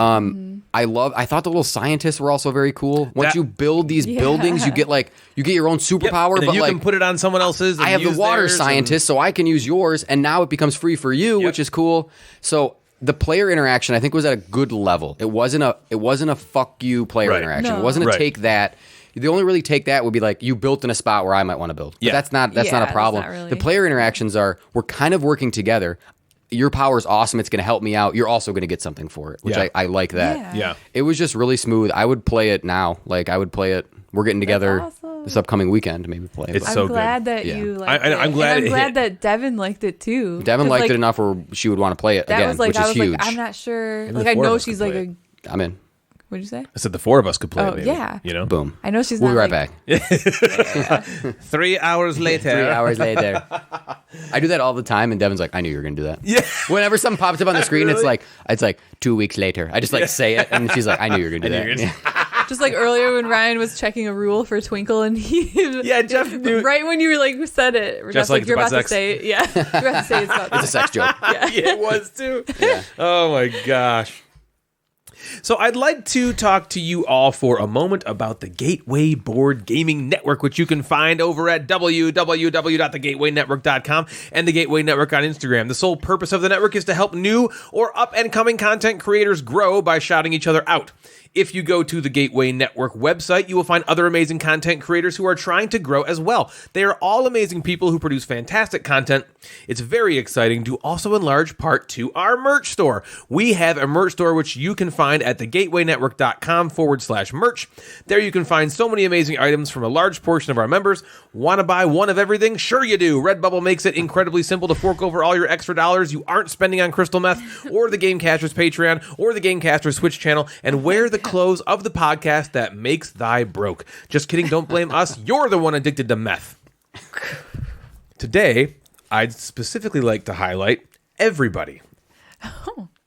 We've got date night dice to make your ears feel nice. We got the Meeple Mentor to make you learn better. What BoardGame.com content you'll nom. Spirit Island again might be good old being friends. Games and beer sound nice. Check out Fantasy and Some Flights. Who puts us all to shamer? Why the charity board gamer? You know Jerry Ann Gobbs from the Board Game Snobs. How about Eat Drink Game? Now you know their name. You know who is good people? That Midwestern Meeple. For a super duper fun day, check out Super Board Sunday. Solo gaming sound nice? How about me, myself, and dice? Cast each week, you proclaim. That'd be Friday Night Games. Which account is for lovers? That'd be bad board game covers. Want to cut and discuss? Share your boredoms there, Gus. Get it top of the table for adult content, Mabel. A couple games is swell. Thanks to Zach and Michelle. You know which YouTube channel's fine? New Board Game Design. McKay's the board game critic. If you're looking for a cynic, you better not snooze on those better half reviews. Family People makes the content that makes me seem constant. One game? Oh my, that's the smash up guy. Next comes Kelly like a sneak. She's that gamer geek chic, and her husband's not a shamer. He's the bearded dot gamer. That's the Gateway crew, and they're here for you. So I'm giving them a shout, so you might check them out and find that next content that makes you content.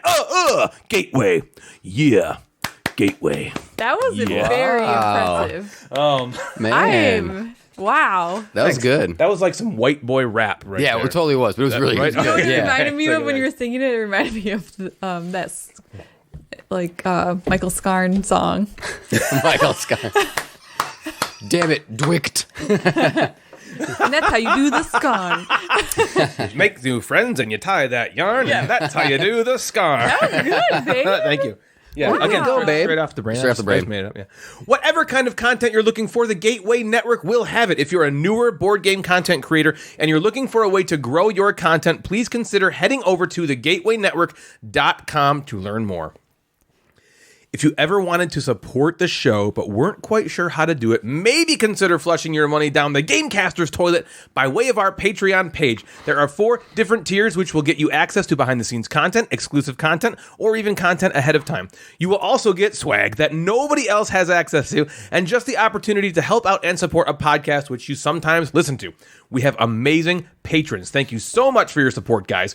If you'd like to donate to help us pay for things like hosting fees and that new set of gold-plated chopsticks Jeff's had his eye on, please head on over to patreon.com/the Gamecasters to help out. So did my circumcision stick? Yeah, it worked. The 69th one is what Can I happened. say something Yep, the 69th really quick? one. Yeah. It's about my I just read on circumcision. Wikipedia. I just went on Wikipedia. Redbubble. What did you say? You I read just went on Redbubble, and today is Sunday, August 1st. It said for 5 days only, 25% off all clothes with the code Get Dressed. Get dressed. So if you you heard want it to get here. some of Whoa, your you can get gateway dressed. swag or whatever stuff, Well, how long is the sale going? I just said 5 days. 5 days. So So today's the first. The want- day of this recording take is also the advantage day of it that. releases. Yeah. Okay? So you should be listening to it the day we're talking about it. Okay. The Gamecasters Twitch account has just relaunched, and we're live every Tuesday, Thursday, and Sunday night, streaming board games and video game content, and having a blast talking to all of you. If you just simply can't get enough Gamecasters in your day, please consider heading over to twitch.tv/Gamecasters and give us a follow and maybe a sub. I take mine toasted with lettuce, tomato, and red onions. Seriously, I have the best time streaming it. for everyone, and it's just a super fun place to unwind after a long day and watch someone trash at games play games. Come hang out and engage with me in a way you never thought you had to before, but I'm sorry you do. Twitch.tv/Gamecasters. Possibly the best way to interact with all of us, though, is via our Discord server. If you go to the Gamecasters Instagram page, you can either send me a message, or you can check out one of our posts that links the link to join. There's a post that I made a while ago that has that link. Or you can just DM me, talk to me for a few minutes, tell me how great I am, how big my penis is, and we will have a good time. I'll give you the link to the Discord. It's a great way to engage with all three of us on a daily basis, as well as meet a bunch of like-minded, awesome people. So please consider checking out the Gamecasters Discord server. Here we are again for another installment of the Gamecasters Essentials. Yeah. The idea behind this segment is that these are games that all three of us unanimously agree are likely good for most everyone. That's not to say everyone will love them, but these are games that, if you don't have a collection, would be pretty safe bets to purchase sight unseen. We have 5 essential games already, if you can believe it, which are Bonanza, The Castles of Burgundy, Strike, Just One, and the most recent Quacks of Quedlinburg. Now, on to the 6th game to reach the upper echelons of Gamecasters fandom. Yes, the next installment in our Gamecasters Essentials line is Istanbul was Constantinople. Now it's Istanbul, not Constantinople. Been a long time gone. Constantinople, what a Constantinople get the works. That's no one's business but the Turks. Yes, Istanbul is our next Gamecasters Essential game. But why? Why is Istanbul essential? This game is the perfect game for this list to me because of the broadness with which you can play it. The base game has enough going on that it's not too simple for an experienced player, but doesn't have so much going on that a non will feel like they can't compete. It's got enough rules and gaminess to be a perfect gateway game for somebody, as it feels like you're playing a bigger game, even though it's really not all that heavy. However, the expansion content really ups the complexity and scope a bit. If you add the Mocha and Baksheesh expansion and the Letters and Seals expansion at the same time, all of a sudden this game becomes a pretty thinky middleweight chonkers game. So the game can grow with you. It's incredibly rewarding and fast-paced and action-packed with a dash of luck, while at the same time giving many options to plan and map out to make you feel clever and satisfied. And it's just a superb game for every type of gamer. I would play this with nons and also not hesitate to play it with a hardened game group. I truly think it fits all those situations well. You know, it's like a kids show that the adults like too. You know, you're always looking for like that show or even a game you can play with the kids, or a show, you know, like, oh, I don't want to watch Peppa Pig again because it's just like, okay. You know, you want something like Marvel, you know, like I can watch, you know, the Avengers over and over with and the over. kids, and it's great. And I would also watch the Avengers by myself. Yeah. Istanbul is the Avengers for me of board gaming. Like I can play it with nons, and I can play it with like we play it at Nerdfest, you know, and like it's like a lot of our favorite game. We'll play it. It's like Natalie's top 1 or 2 favorite games of all time. Her other one might be on this list as well. Anyway, what do you guys think? Why do you think Istanbul deserves a spot in the Gamecasters Essential line, Natalie? I mean, basically everything you just said. Istanbul, obviously. For me, it's probably been my number 1 game or number 2 game for years, like since the very beginning of when I started playing games, and I still feel the exact same way about it. It's kind of got that like Castles of Burgundy feel for me, where like it's like the perfect weight. It's always fun. It has enough stuff and expansion stuff to like keep it different. You know, it doesn't get samey and I don't know. And like I feel like, again, just like all of our essentials, it would hit with a very large, you know, group of people. Yeah. Like from who have all different kinds of you know, tastes in games. So it's a great game. I believe it was the Essentials pick. Kennerspiel winner of 2014. I believe you. Ago? It could be. It won the says right there in the box, Kennerspiel. It does have 2014. the little symbol. Look I at think. me. Got Yeah, it. I remember I got it. That was the reason I bought it. The Nerdfest of 2015 must have been. I was like, okay, Istanbul won the Kennerspiel. I'm just going to buy it. And we played it. And I'll never forget that play as long as I live, because it was who all played. It was me, you. Were you there in that play? I think so. Was it Me, you, and Christy? Bill. It was me, you, and Bill, and it was like 5 of us, I think. Me, Okay. you, Bill. But Christy came. So it was me. I'm gonna say it was me, you, Bill, and Dave. That's what I'm gonna say. Sure.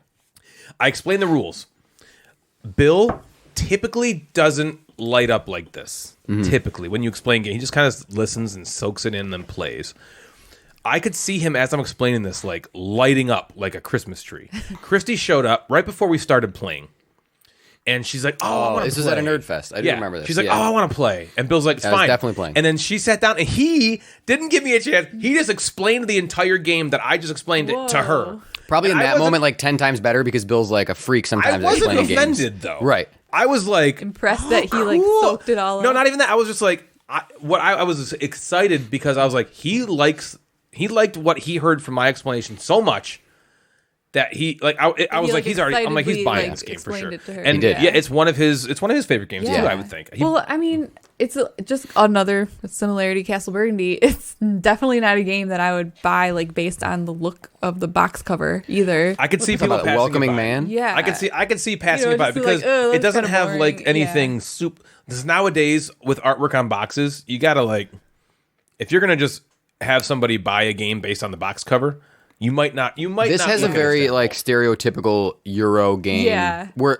there is a dude Yeah. holding something. Dude in like a market. Yeah, Yeah, and it's he's not like he's pretty. not really happy. Yeah, You know, right. Like, that's Yeah. okay. He's my not, brother like- Dave always talks about like why is everybody on angry these man on Euro the box. games angry or Right. bored on the box? But you know, I'm even looking at Ryan's collection and I go through these like, you know, Grand Austria Hotel. boring man on Grand Austria Yep. Hotel, Yeah. sad looking lady, Yep. Istanbul, you know, Kalis least has this loud. angry looking soldier, Yeah. right? Hallertau, at least the woman's smiling. least she's So it's a very smiling. stereotypical looking Yeah. box, but I think another big plus for this is that it plays 5, and like, you know, sometimes you get stuck in situations where like you don't have 4, you have 5, and you're like, I want a good game to play with 5. I don't. That wanna doesn't just- take 6 hours. yeah. right, and like this is perfect. Like this is like a game I would play with 2, 3, 4, 5, and it's like, yeah, I don't It's a know. good one. What do you I think, really Jeff? like it a lot. I agree. The game is almost perfectly medium.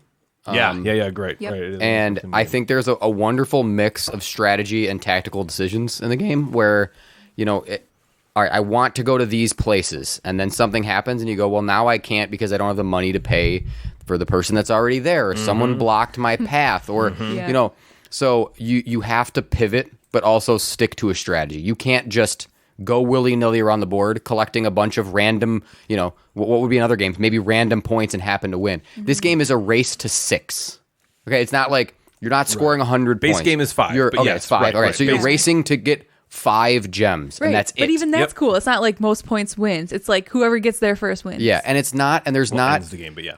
there's Well, not, yeah, ends the game. there's not just 5 paths, right? It's not like, oh, here are the 5 gems you need to get, do them the Right, fastest. right. There's a bunch of I can get all 5 of my gems at the market. Yep. Right? Yeah, I for can I can get 5. You I've know, done that before. Right? I've Yeah. played a Everybody hard can money play it strategy. totally you can differently. get 3 gems Yeah. from money, and you just sit there and you go kind of take this lap, and Yep, back and forth. I love the different strategies to do the exact same thing. I'm Yes. Everybody is racing to 5, but doing it in such a different way, and it has this perfect, what you talked about with Ankh, this perfect like ramp up to the end of the game where you feel like the first half of the game you look at everybody and everybody has 0 or 1 gems, and then 3 turns later somehow everyone has 3. Yeah. and you're like, okay, this is going to be really, really close to being over. Yeah. Because I'm going to get my 4th on my next turn.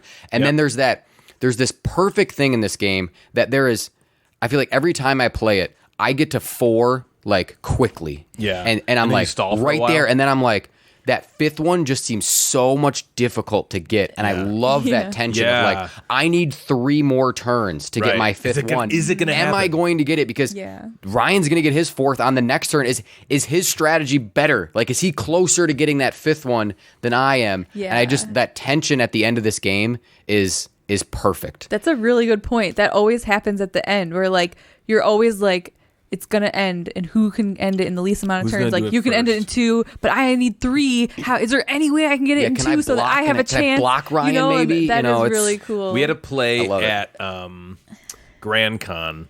We taught this to MC Dave MC and Mr. Measles. We taught it to them, right? And so we played, and on the last turn, I was like, I got this. I was like, I got it. I got the 5th. I got my 5th gem. Boom! I hit gem number 5 on the last turn. Right after me, Dave hit 5 gems, and then right after him, Mr. Measles got 6. He got like 2 on a turn or somehow. I can't remember. We ended up winning. Maybe we all got 5, and he won the tiebreaker. Okay. Which was like most money or something like that. But I remember like all 3 of us all in the so same turn. close. Yeah. Like I was like, I got my 5th turn right now to end the game.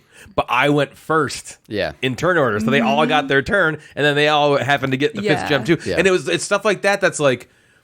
This is so because I was feeling that way, and they were both like, "Oh, but I got it too," and so none of us were saying anything, and it was really, really awesome. But in that, for some reason in this game though, like when that stuff happens, you don't feel like fuck. You feel like, oh my gosh, that was so cool, kind of thing. Yeah, yeah. And agreed. Ryan, I like what you said about like you can kind of grow with this game because I think that we've grown with the game because we had a play of this recently where it was me, Dave, Joe, and Bill. Yeah. And me, Dave, and Bill have played this game a lot. Yeah, a lot. And it was Joe's first play, and the 3 of us right. beat Joe to a pulp. Yeah. And we were like all within a turn of that. I think we were playing with the expansion, so it was like we were playing to 6. We had all these extra tiles, coffee, and we're doing and letters. Joe I think ended with 2 and was like far back. So well, I'm not like ragging on Joe, but what I'm saying is like if it was just the 3 of us playing, that game becomes so much more tighter because every fucking turn matters. Yeah. It matters so Yes. much because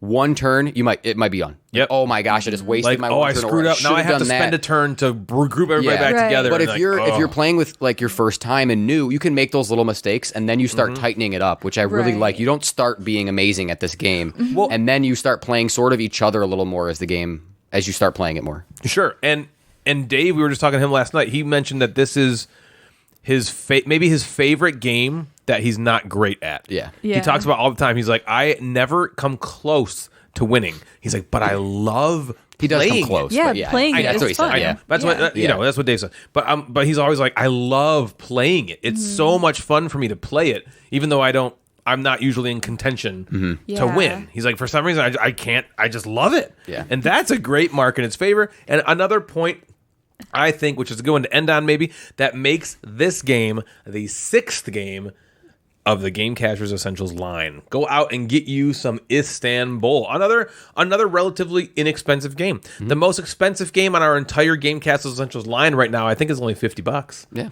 Castle of Burgundy Start is that only collection. like $50. You know, Istanbul, I think base game Istanbul is like $35. Yeah, it you on get Amazon, a ton of play out of it, Oh, that's basically. pretty ton of cheap. play. Same with Quacks Quedlinburg. That's not Yeah. an expensive Don't even game. worry about the expansion right now. Just Yeah, just right. play. Yeah, You just can start play off with Istanbul the base 10 times and be fine. base. Easy, right? You'll want to go more, not because the game is boring, because it's got this cool variability setup too, which Yep. makes it different. But you'll want to expand just because more is just it's awesome. better. It's just more fun. So, what I think we should do now is find out what Devin has sent to Jeff during the time we were talking about.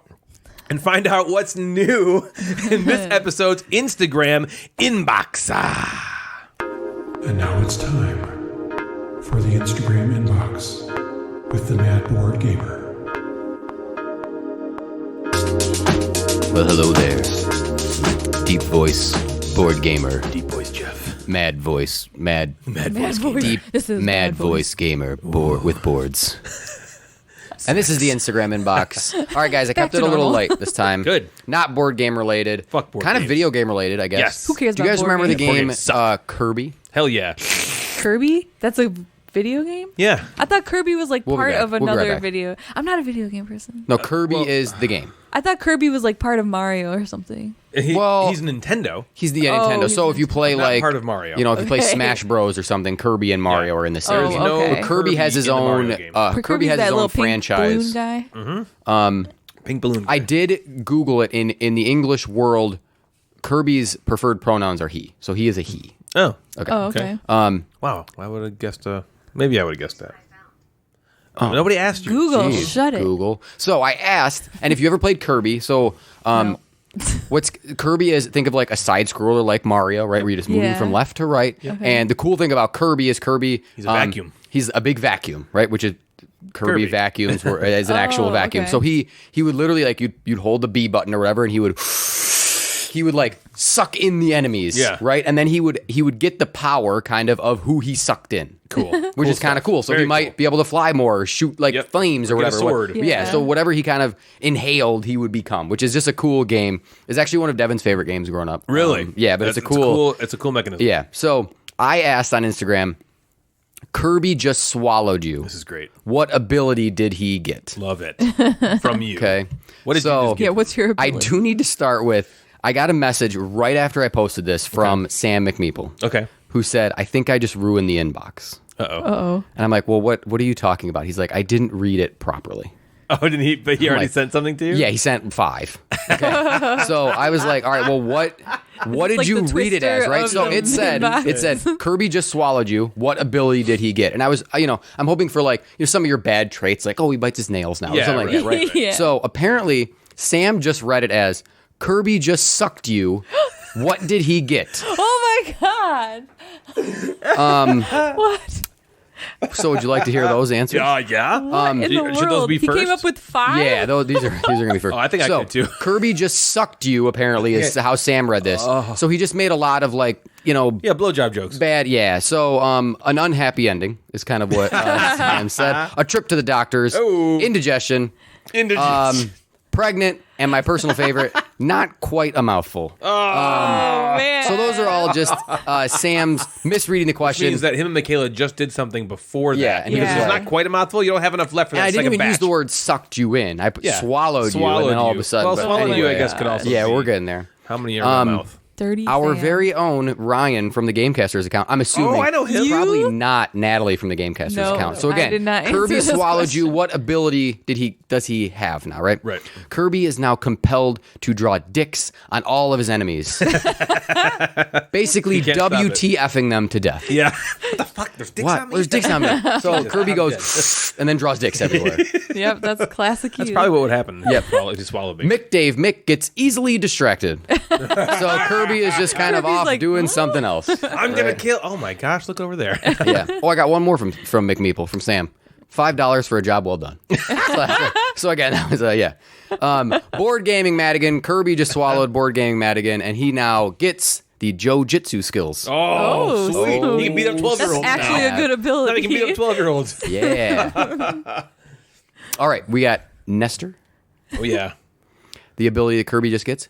Being easily annoyed by anyone who doesn't know what to do after being taught a fucking board game. Oh my gosh. I do What not is know what your to do problem? next. It's turn Just one. told you. Oh, Put your worker out there. board game dad. Kirby just got the ability of crippling anxiety and social awkwardness. Well, that's a good one. A lot of people probably would Yeah. give that to Kirby. Yep. Dr. Nightmare X77 gets the ability that most of us have, just Herpes. procrastinating. Yeah. Just procrastinating. Yeah. Yeah. I'll for get sure. to that. And He's like he's like procrastinating like nobody else. Yeah. Yep. That level next week. Geek Chic Gamer said the chic out ability, and I was like, I don't know what that The means. What chic is out that? ability. So I Geek asked out. her. You better I chic said, Geek out. what is this chic out ability that you speak of? So she said it's basically the ability to geek out over any board game without embarrassment, judgment of any other gamer. She likes upgrading things. So Kirby's now upgrading all of his games and all that kind of stuff. Interesting. Cheeking This out. is just a promotion for Geek Chic. Yeah. Yeah. All right. Emotional cyborg, Janelle. for it. All right. Always Is this comes one in. of 30? Always comes in clutch. No, I think she only gave me one this week. Wow. She must be busy. She's slipping. I know. Kirby just got the ability of undue optimism and the ability to eat everything and anything all the time. She does like eating a lot. And basically, She's incredibly she goes, basically, he's Winnie the Pooh now. Aw. I feel like every time we that's talk cute. to her, she's like, I just ate a whole cheesecake. Yeah. Or something like random. Oh, He's ate a God. whole cheesecake. I shouldn't have eaten everyone's popcorn. Yeah. Ando, Brush Monkey 87, Oh, our giveaway the winner winner. of the giveaway. the Yeah. Wednesday giveaway. Kirby just got Congrats, the Ando. ability to fall asleep wherever and whenever he wants. And then he goes, seriously, I can fall asleep everywhere. That's awesome. That's great. Mr. Measles gave Kirby the ability to solve chemistry problems really fast. What does he need that for, Mr. Measles? No, well, because what if he wants to like create some powerful chemical reaction to explode in someone's face? Okay, I Boom. guess that. Okay. Although that's you got me also there. You got me there. So I got maybe a handful from this account. Homemade soda. Can you say that again, but say a mouthful? Natalie? I got a A mouthful. mouthful. I got a mouthful Not a of handful, them. you got a mouthful. Sorry, I got a mouthful of There them we go. from Homemade Soda, the account Homemade Soda. That's cool. Who gave me a bunch. There's now the Kirby's abilities. Sure. Celiac disease, the clap, IBS, The clap. morbid obesity, avid bird watcher, and vasectomized. Kirby's like, Oh, shit, I can't do this. no. Oh, no. No more little Kirby's. Yep. Miss Meredith CW, who is one of Sam's Meredith. best friends up there, Meredith. Youper, Cool. gave Kirby the ability to eat enough mac and cheese for a family of 4. Does he? You think he knows that? Like he eats Meredith. like- Okay, wait a minute. Oh, Ryan. Swallows Yeah. Meredith. Whoa. And then Whoa. you think he's like, well, I feel like I just want to eat all the mac and cheese. I need all the mac and cheese. How is this going to help me beat this level? I don't understand. Is the Bosch just a bunch of mac and cheese? That's how you do it. We just eat it. Bilbo Loggins, our buddy Ben. What's up, Ben? Kirby now has a curly afro and sweats profusely. He works out a lot. Nuclear Knight Peter over there afro. says Kirby now has the ability of pure shame. I think Oh. that's not true, Peter. You're amazing. First of Yeah. all, I think if he swallowed Peter, he would just talk like this all the time. But be super nice. Because honestly, right here, this is what Peter sounds like. Yeah. Oh my Right? The game. Peter also said that Kirby would have high THC tolerance. Which is just great. Good for Kirby. That's the Peter I know. Yeah, there it There you go, is. Peter. Better Half Reviews says the ability to trip on all sorts of terrain, even flat terrain. Oh my god. Imagine Kirby just like tripping every time. Yeah. That's really funny. Bryce from Better Half Reviews. The ability to be over analytical during board Okay. games. Yeah. The ability to do silly, this is all Better Half Reviews. The ability to do silly voices and make simple jokes that go over people's heads. The analysis paralysis ability, also from Same in a Yep. They gave me a funny one I have to find. Allison and Bryce. Yeah. Oh, no, sorry. The Ameritrash. The Ameritrash. yeah. Trash talk.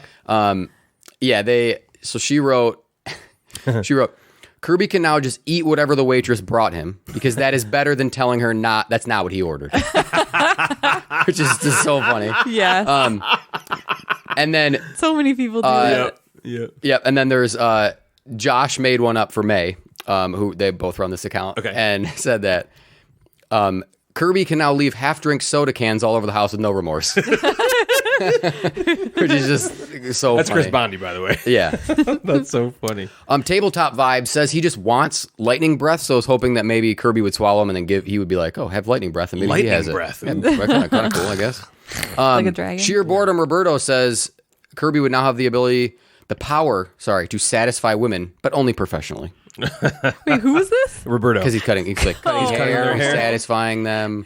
Gigolos also do that, so maybe that's. I know. I was Yeah. like, what? Kurt the Viking, Kirby can What's up, now Kurt? just lose his keys all the time. Where are my damn keys?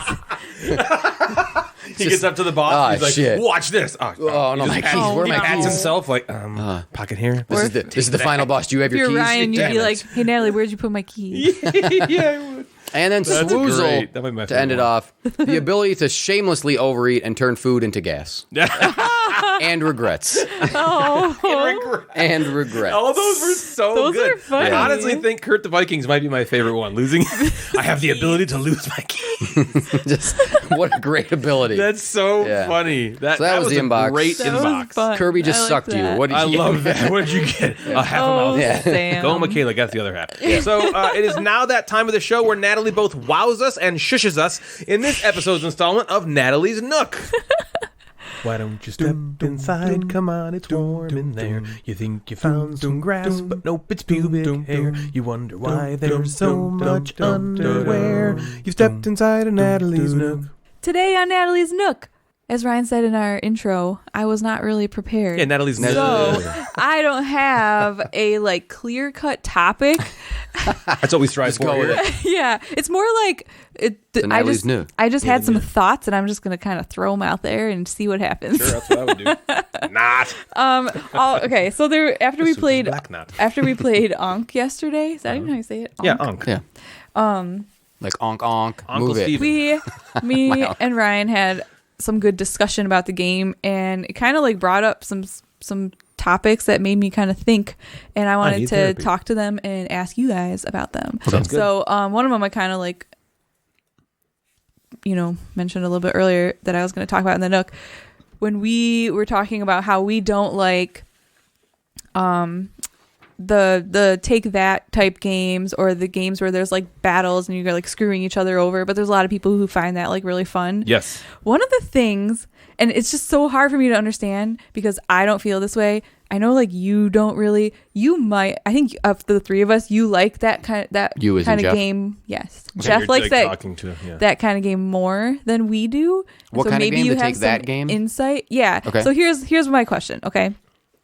So, you're playing a game where there's like some sort of battle, and one person wins and one person loses, and then the loser, like something bad happens to them, like Decimated. all their stuff gets killed. Yeah. Okay.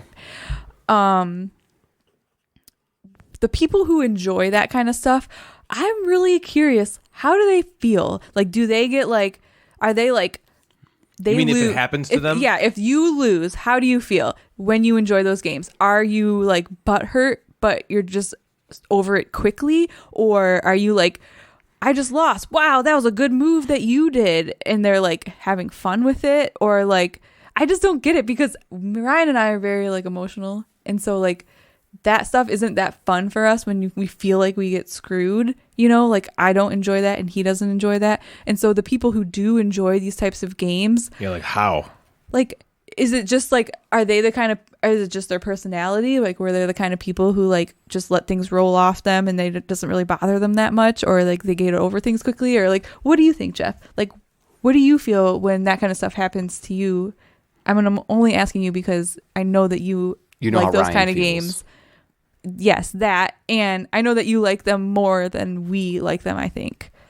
Okay. I know, I think. You know what I'm saying? You know what I'm trying to get at? Yeah. So I think I'm going to relate to a game that I like that is, when you were talking about Ankh, made me feel like the game Kemet. Yep. So Very similar. the game Kemet has obviously a very similar theme. It has area majority. The one thing I really love about Kemet is there's different ways to score points and different ways to win. I don't like if all of my eggs were in one basket and this is the only way to win, and all of a sudden I go in and I just happen to roll dice that's less, or I flip a card that's less than you, and all of a sudden the entire game is gone. That feeling sucks, right? That feeling is not fun. Games are good when they have like a pivot point, or a point that goes, okay, I just lost the battle, but Yeah. and I can get points this way, or I played the card that gets me points because I knew I was going to lose. Yeah. And even though I didn't get the most optimal points of winning a battle, I have a backup plan instead of just like a risk game, right? Where risk is just moving through the thing, you roll it and whatever, Yeah, and whoever you wins, just wins. win, right? And I think my feelings also depend on the move. Like if someone in a game like that makes a good strategic move that maybe I didn't see, it's a good play, right? I have to be okay with someone else being good at a game and outplaying me, right? And people really like that. People like outplaying the person that's sitting at the table instead Yeah. of just outplaying the game, right? I played the game better than you. Yeah. It's I played the game and you better than you played the game. And I think that hits people, more competitive people, really like people like that. People like that competitive nature of not only am I playing the board, but I want to outplay you in this. So what about when you're the person who gets outplayed? Well, it sucks, right? It sucks in the moment, but you have to like, that's why It's I'm almost like, like all you right. respect it because you... Yeah, it's Yeah. like, you know, Like the gotcha moments are what I'm thinking of specifically. Yeah, and that, you're like, I got all these things figured out and play this card, and I know I'm going to win. And then I come in behind you, and I'm like, yeah, well, no, haha. yeah. Like, how's that? If there is something, if there's something for me to do, like if, at that moment, if I go, okay, well, now I can't win this thing. Now let me relook at the game and go, what do I do next? Good. If my next move is just, well, now I need to go back into that space and try to take it. That's not fun, right? Right. That tug of war isn't fun for me. Yeah. But you need to like get over it, or like it's like when you play poker, you can't be on tilt, right? Like try to find the next best thing to do, even though you just lost kind of your first pass. So the moment Right. itself doesn't really bother you at all. No, it does. I think in the moment it does, where you're like annoyed, right? And we've all been then you kind of, annoyed like, or tried to move be on. grumpy gamer, but you have to remember like, okay, can't be grumpy gamer, right? Or I'm going to ruin everyone's time. Yeah. This is the game. The Yeah. game of Ankh is conflict. Yeah. The game of Kemet, some of it is conflict. Yeah. So there needs to be that. You need to shake it off because you're going to make everybody's time miserable, which I think everybody who's played a game has done that. Everybody has made other people's time miserable because Yeah. you've complained or Oh, because yeah. you've done this. But try to recognize that and go, all right, you won. Good for you. What the hell do I do next? And even on the inside, if you're like fucking fuming, you got to just do something else. Don't like show it, right? Yeah. But yeah, it sucks. It sucks in the moment when you do all this stuff and then you get burned, right? Yeah. But you also have to do like, it depends on the moment. Is it just a random card flip that made me lose? Or did me going in and losing to Ryan because Ryan knew Jeff's going to go into that place. I'm going to be prepared when he goes in there and I'm going to be doing things over here. And then when he goes in there, I have that strategy to beat Yeah. him. That I have to be like, that was well job. done. Yeah, good Right. job. Right. But it Yeah. wasn't like, oh, let's play war and flip the card at the same time. And all of a sudden you have 6 and I have 2 and I Yeah. lose. That would piss me off. Right. That would be like the rolling a die and you pick a number and roll it and then you lose. Right. Which we played.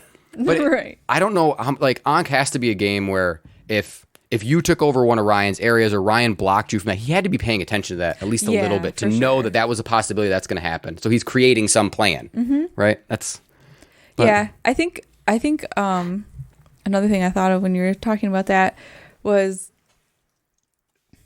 I think another thing is if you enjoy this type of game and you're the one who like loses or gets screwed over or whatever, I can also see that maybe that kind of motivates you to like want to like try again. Like I want to get you next time kind of thing. You know, and you're probably not going to lose all the time Yeah. in a game like this. So there's a lot of times there's swings in these type of area majority or control. It's rarely one and maybe Ankh, you said, had maybe a runaway leader problem, but rarely is there a game like Kemet where it just is like one person just is dominating everybody.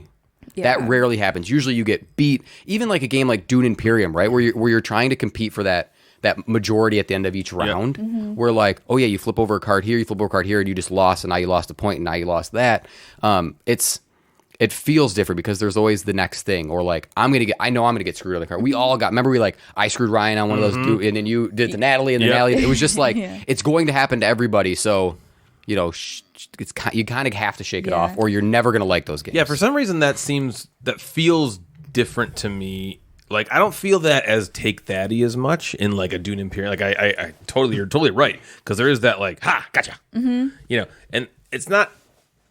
I don't hate that in all instances, but I feel like area majority games have this more than most other games. Yes. You know, this, for sure. that bad feeling where you're like, because You're like, I got this. And you feeling like this high, and then someone just comes out from underneath and like takes it away, and you're like, and you didn't see it coming, or you didn't and you're like, expect oh my it. And God, you're like, that was all my, I shot my load. Yeah.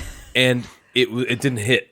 And now I'm pissed. No, not Right. at you. I'm not like pissed No, at you, but you're just, I'm like, pissed. deflated. And that feeling of being pissed is like, I don't like it. Yeah. Like I don't want to feel that Yeah. in a game. I don't want that to feel. And it's not, so that's what I think I'm wondering is like, what is it about people that love games like that where you're going to feel pissed? Yeah, that's Do gonna they just happen to not you. feel pissed? Is it a different way that their brains look at it? Like, okay, haha, damn that. Because I feel like a lot of people are like, that's funny. I think it's funny. When I fuck you over, it's funny to me because fuck you. I get why And people also would think, like being the person you just who got me does good. it. Ha, Yeah. that's hilarious. It doesn't interpret in my brain as funny or like, oh man, that's good. To me, I'm like, God damn it. And I think it's because of our propensity to love the Euro style games where you're constantly building something and nobody else is messing with what you're building. Where in an area majority game, the entire purpose of the game is for people to mess with what you're building. Right. I'm making this, like pyramid I'm building, and it's your job to come in and smash it to pieces. And if I don't watch out good enough for you, you're going to do that, and then I'm mad. So I don't know if it's just that. Okay, I don't really tend to like those style of games. Like Cry Havoc is one. Did you ever play that one? No. That's a similar game to this where it's all area majority. It's got really awesome mechanisms. Yeah. All the things have different powers. It's really cool. Or what's that one that we play with Bill all the time? It's got like these like translucent, almost glow in the dark like pieces, and you're all trying to go into the middle. It's an area control game. It's a really old one. I just can't remember what it's called. But anyway, we would play that a lot. And those games just don't do it for me as much because in those games, more than any other game I've played, I have that feeling of like I'm angered because I lost this battle. Whether it's the roll of a dice, which can be worse, or whether it's like you planned better than me. Yeah, there's definitely a level of like, good job. You beat me. Like that was a good play for you. But it's more... I'm more selfish, and it's more like I'm just fucking pissed. I just want to. I don't want to lose that way. Now I have to start. Now I feel like I have to start over. Yeah. And I don't like starting over a lot of times. And that's how I felt in Ankh. I was like, if I want to get back into this, I gotta like start over. Yeah. Bring out one guy. Spend all this time getting back to the state I was in before I lost to you. Right. Well, and it's funny too because like that's what it felt like early on. I think like later on. That isn't going to be it's not going to feel as much like that as it does in the beginning of the game. You're talking Ankh specifically? Ankh specifically. Also in Ankh 2 Ankh 2? The Electric Boogaloo. It like winning a battle isn't the only way to get points. Like I could still like lose and then have majority in monuments and get some points that way, so you're not totally fucked. I'm not specifically talking about but just Ankh. in general. But here's another, and when you are talking, I'm making me think of like other points. Maybe it does all just really revolve around if you like that style of game or not, because I just thought of when we played Pulsar. We both had situations where like we had a game where I was like, fuck yeah, like I'm killing it, and then you were like, this is the worst. This is like terrible. I don't I liked this game, but like I am pissed. Like I had a horrible time. Maybe that's the same feeling for people who don't like Euro games. You're getting your ass kicked halfway through and you're like, why am I doing this? You love Euro games, so like you weren't gonna give up on that game because you were like, I liked this game, but I'm so like mad about this. You know what I mean? Where maybe for people who we just don't at least me, I just don't generally enjoy the gameplay of these types of games. Yeah. And so when I get mad, it's not, there's nothing like redeeming, there's nothing to like fall back on. Like, well, at least it was fun, even though I got mad at this one part. Right. Like that's, it's like, where do you get your enjoyment? Remember we talked to Gamey Lannister and he was like, where I find enjoyment in games is when I'm in your face. Yeah. Striking you down and you're striking me back and and it's funny and we're laughing and I'm rolling dice. People and like that tug of war. Moments. Yeah. And that's so this game, and that's what those games have. Yeah, Euro games don't have have the potential those, for that. So he would be less likely to not play this if he lost a battle or whatever. And he explained a Euro game like, other than I'm just moving a cube, and, taking an action. And for him, that's like the epitome of boredom. But for the three of us, it's like, yes, give me that. And these that's aren't what I like. these aren't my favorite type of games. Yeah. But I obviously like them more than you do, for sure. But it's, a game like Kemet fits into that. It would be, there's a big area majority in that game. Sure. But you can win that game without fighting at all. Yeah. Which that's where that game I think shines for maybe both groups of people, right? Well, it's a hybrid, right? Yeah. Yeah, and you can also win that game by going military, and by all the red tiles, I'm going to fight everybody. Yep. Right? But then someone's like, I'm not going to fight at all. I'm going to get a point because you beat me. Yep. I'm going to take these white tiles the that help white me get ones, points for money or whatever. And we're both going to get very, very close to winning with two completely different strategies. that's And I think cool. it seems like Ankh might be more area majority, but kind of in that same realm. Yeah, you kind of have to There's almost fight. like two different kinds But of the area fighting, majority. but like I said earlier in the review, the fighting is not so detrimental. You're not literally going to be like, I got to put 20 things in here so I can win this battle, because the winner of the battle just gets one Devotion. One devotion. Yeah. Now you need guys on the board for other reasons than battling. Yeah. Right? Because you need them next to the monuments so you can get points and stuff that Right, way. or get followers, or So yeah. the combat is more intertwined in Ankh than something like Kemet, but they do have a lot of similarities. I think you might like this for that Yeah. reason. I think it's all about like Ryan said, and maybe Gaming Life said, how do you want to interact with the people at the table? Yeah, Right. right. And if you have a group of people, and maybe it would be like if I got in and played with a bunch of people that loved those type of games, maybe I'd get into it more, right? Yeah. But if I'm playing area control with you guys, and I'm like, I know they don't like when I'm doing that. Like, I want to do this to I them, wanna- but they're I wanna probably make sure gonna get people are having upset. fun. Yeah. Yes. But if it's like if Gaming Lannister is like, let's play this game, I'm like, okay, let's Yeah, play this fuck game. yeah, I'm gonna Yeah. play You it know, just so like let's you do are. it. Yeah. Totally. And maybe that becomes Yeah. you know the feeling. I At the kind of feel table, like right? we like talked it out. Read the but- room or but, whatever. If anybody is listening, I would love for you to email us or Is anyone listening? message us. Anyone? Please. I just mean anyone listening who has like a thought that we didn't already mention, maybe, or like some insight. I'd love for you to reach out. Yes, share it in the Discord. Share it. That'd be great. The Discord or wherever. Instagram. Yeah, tell us or why you Facebook love or those type of email games. or Discord is a whatever. great way for Because that. I truly am like, I want to know. I find it interesting to know that kind of stuff. How people have different perspectives and different feelings, than we do. I have feelings. Yeah, absolutely. Jeff has feelings. Okay. It's okay to have It has feelings. been a while since we've done the lack of preparation game of the episode. Ooh. And we also have never beaten this one, I don't think. Oh, wait. So let's keep it easy going with the game that everyone at home likes to call Ugh, This Again. So Yeah. in Ugh, This Again, Natalie is going to try and get Jeff to guess 30 games in 3 minutes. I did so bad last Well, time. yeah, but Jeff was I was getting you to guessing, yeah. guess. And That was the you had the 11 p.m. excuse at 11 o'clock at night. Actually, Jeff, can you pull up a timer? Okay. On yours, I'm going to give Natalie my phone so she can look at the Google Doc I've prepared for this game. So basically, there's going to be 3 minutes, but you can just start the timer, and when it gets to 3 minutes, Sure. I'll let you know. So basically, Natalie is going to be able to say whatever the heck she wants to get Jeff to guess the game that she's talking about. The only thing she can't say is the name of the game itself or a word that is contained within the game. The game, are you Although ready for the if game? the is in Yeah. it, that's fine. Okay. Yeah. So here's 30 games, Good. Natalie. You have to try to get Jeff Thank you. to guess. Are we ready? I'm not Okay, ready hold on. yet. Let me stretch. Okay. Unique, New York. Unique, New York. Orange leather, red leather. Fiddle, faddle, fiddle, on the fiddle, put the pedal. All right. Ready? Yeah. Any marks? Get set. Go. Okay, the game we just talked about today. Twinkle. The big one. Ankh. Yep.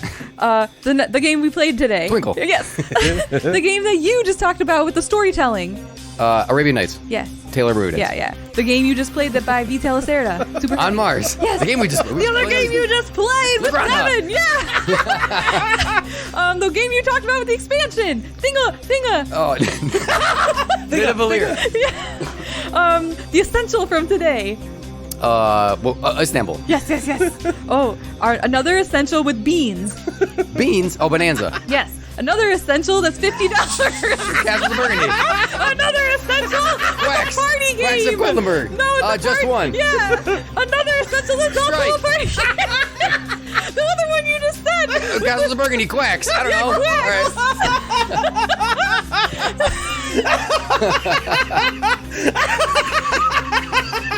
Are we pausing? Yeah, You have to pause.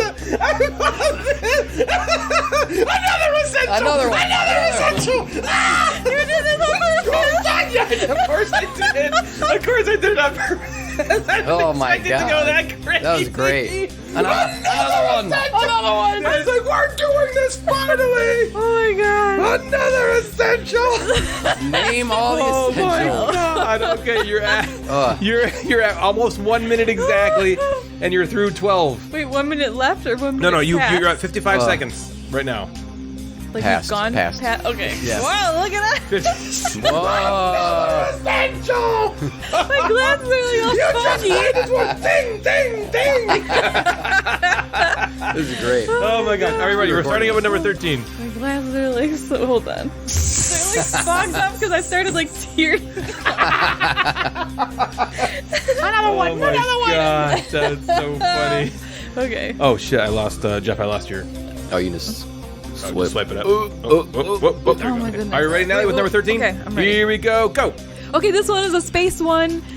Space. That's like Circadians. Nope, it's really popular. You get The like Crew. all the likes when you post about this. It's true. All the And likes. it's orange, and we have it, and you have it, and Terraforming Mars. yes. Okay. Okay, the one that Being Friends official loves. Spirit Island. Yes. The oh boy. You can do it. The that time of the month one. Blood Rage. Oh no, I don't really remember this one. I don't know that Okay. one. Minute and a half. You're halfway through. Okay. You're skipping The it? chip theory one that Ryan loves. Cloudspire. Nope, the other one. Too many boners. Yes, too many boners. Okay, this one is one. It's a. I can't say that. Okay, there's like 10. You played all of this. Oh, We've God. only played like half of it. The Because Initiative. He has not played all of it. He hasn't played any of He them. hasn't Destinies. played it. I thought No, he did. none of it. I played none of it. 2 minutes. Oh, God. Okay, I'm going back. Can't believe I played none of it. Okay, this one is one that Devin thinks is It's harder than on Mars. Truce Magistus. Yes, this is like a pool game in the swimming pool. Pool?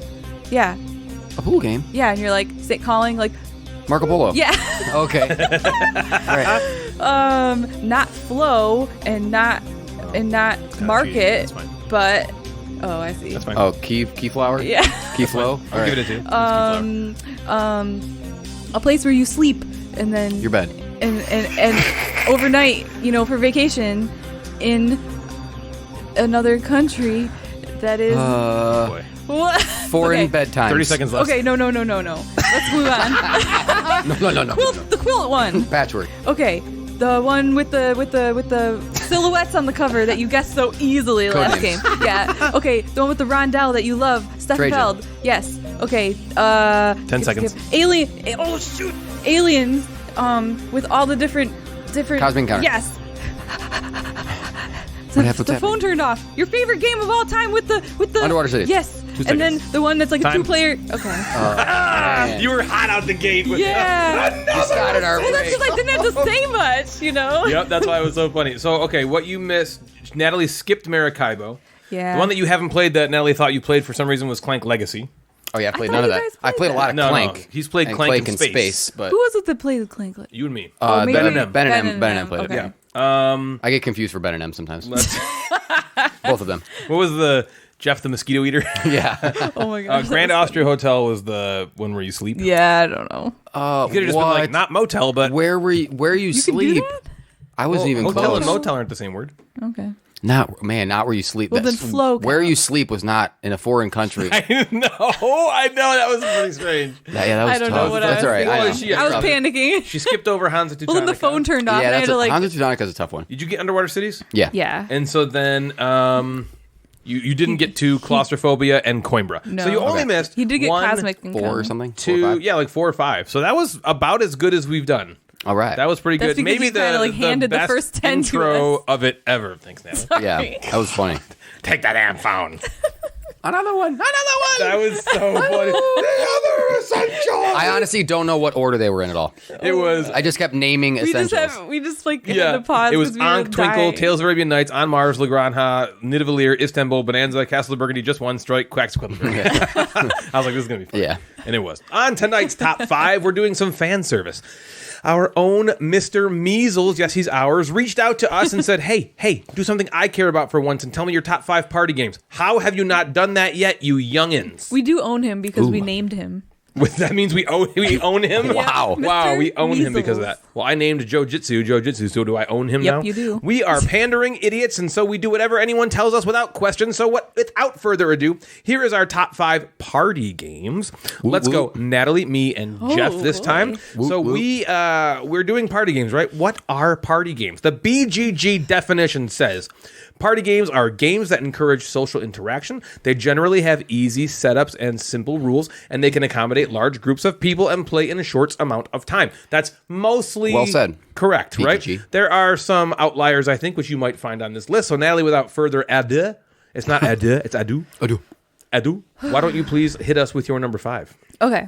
So I just want to say I really like party games. Yeah. Like, I mean, talk about like Talk about it. the most Party fun you ever have. You know, it's just nonstop like craziness and laughter. Raucous and fun. I could have made a top like 10 or 15 party games because as I was writing these down, I was like, these are all so fun. So this was really hard for me to narrow down.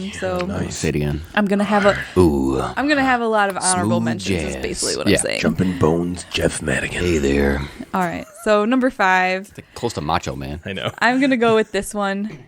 It's probably gonna like surprise you, but I think this is like Twister. really, really cool. Okay, remember Cranium. you know the game Telestrations, I know. Yes.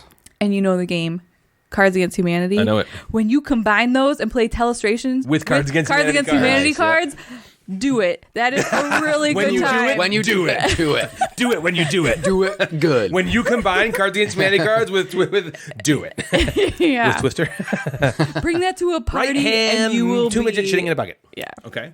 I think Telestrations can also be good if you just don't play with any of the cards. Telestrations Right? is if you just so, Yeah. if like, you make go, all something right, up. I'm gonna make something It's up so and I'm gonna draw silly. it and then pass it. That's Yeah. pretty cool. Instead of like drawing cards at school bus and you That's draw a a good school point. bus. And Right. then, Seeing- had But some if you more of have the something- funniest things that have ever happened in Telestrations.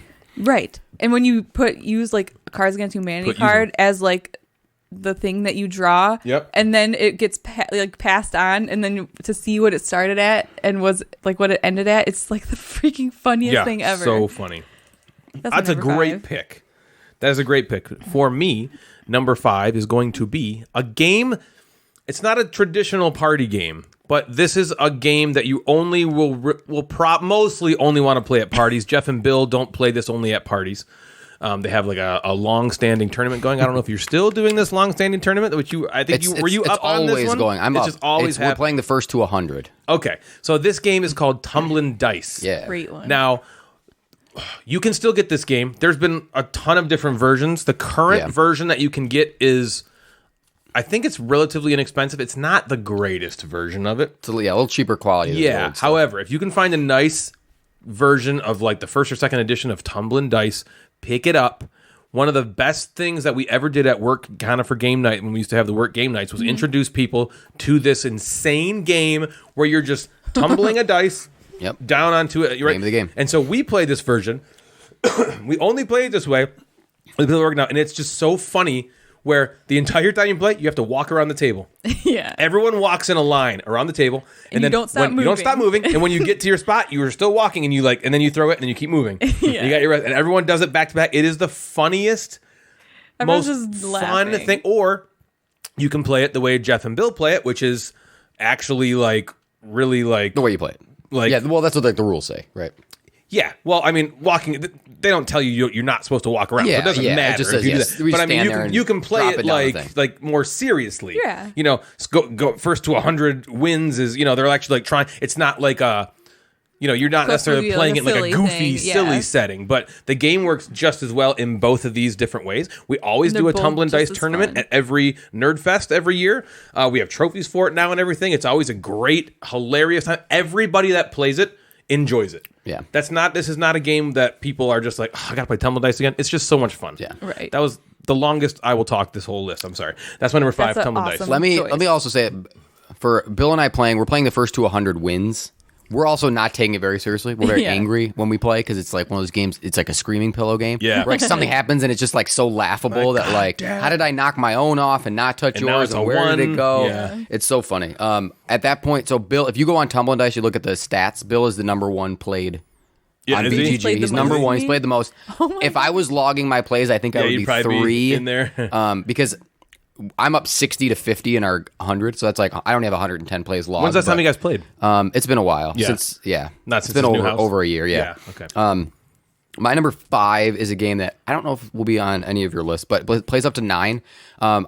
It's also a cooperative game, which I that. like, called Mental Blocks. Oh, yeah. I forgot about that. Mental Blocks is a really cool game Right. from Pandasaurus that is kind of a visual.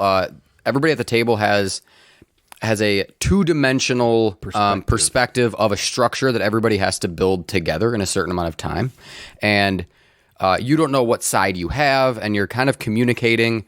There's a little extra rules that you can throw in there, like someone might not be able to talk, or someone can only touch the triangle pieces, or the black pieces, or whatever, and it creates these moments where you have to talk to each other. So if you have 9 people, and some people don't know each other, and some people do, everybody will talk. Everybody has to interact in order to beat the game. And it's just a really cool game. The pieces are cool. The foam's cool. It's just, and you're creating something and you're like, that's not my side. But I don't know. You're, like, It's a really fun. There's game. moments in this game, and we played it at Nerdfest a couple Nerdfests ago.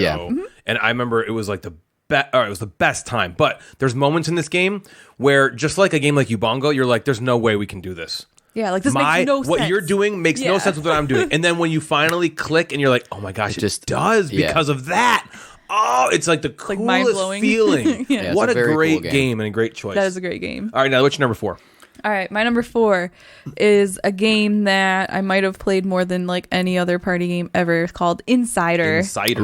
Oh man, Where do I want to be, Jeff? Is Insider. fun. Natalie. This game plays a lot of people, and it's basically just like almost like a 20 question type game where you're just like trying to guess something, but it's got like a twist where somebody's the insider who's like trying to like help you along but not reveal who they are, or else they'll lose. And so, you know, if you end up being the insider, you're kind of like that person where you're like, oh my god, like they're not getting it, but I don't want them to know, and you get all nervous. And so it's really funny like seeing like different people be the insider, because some people just do nothing, you know, because they don't know what to do, or some people are like so totally obvious, or, you know, it's just, it's a very fun party game. Yeah. That, I mean, the whole base of the game is just like trying to like guess a simple word like airplane by asking yes or no questions, but with that little twist of there being an insider, and it's awesome. It's really fun, and everyone we've ever introduced it to has really enjoyed it. Yep. One thing I like about this game, I'm just going to keep talking to everybody because the listeners are good, is that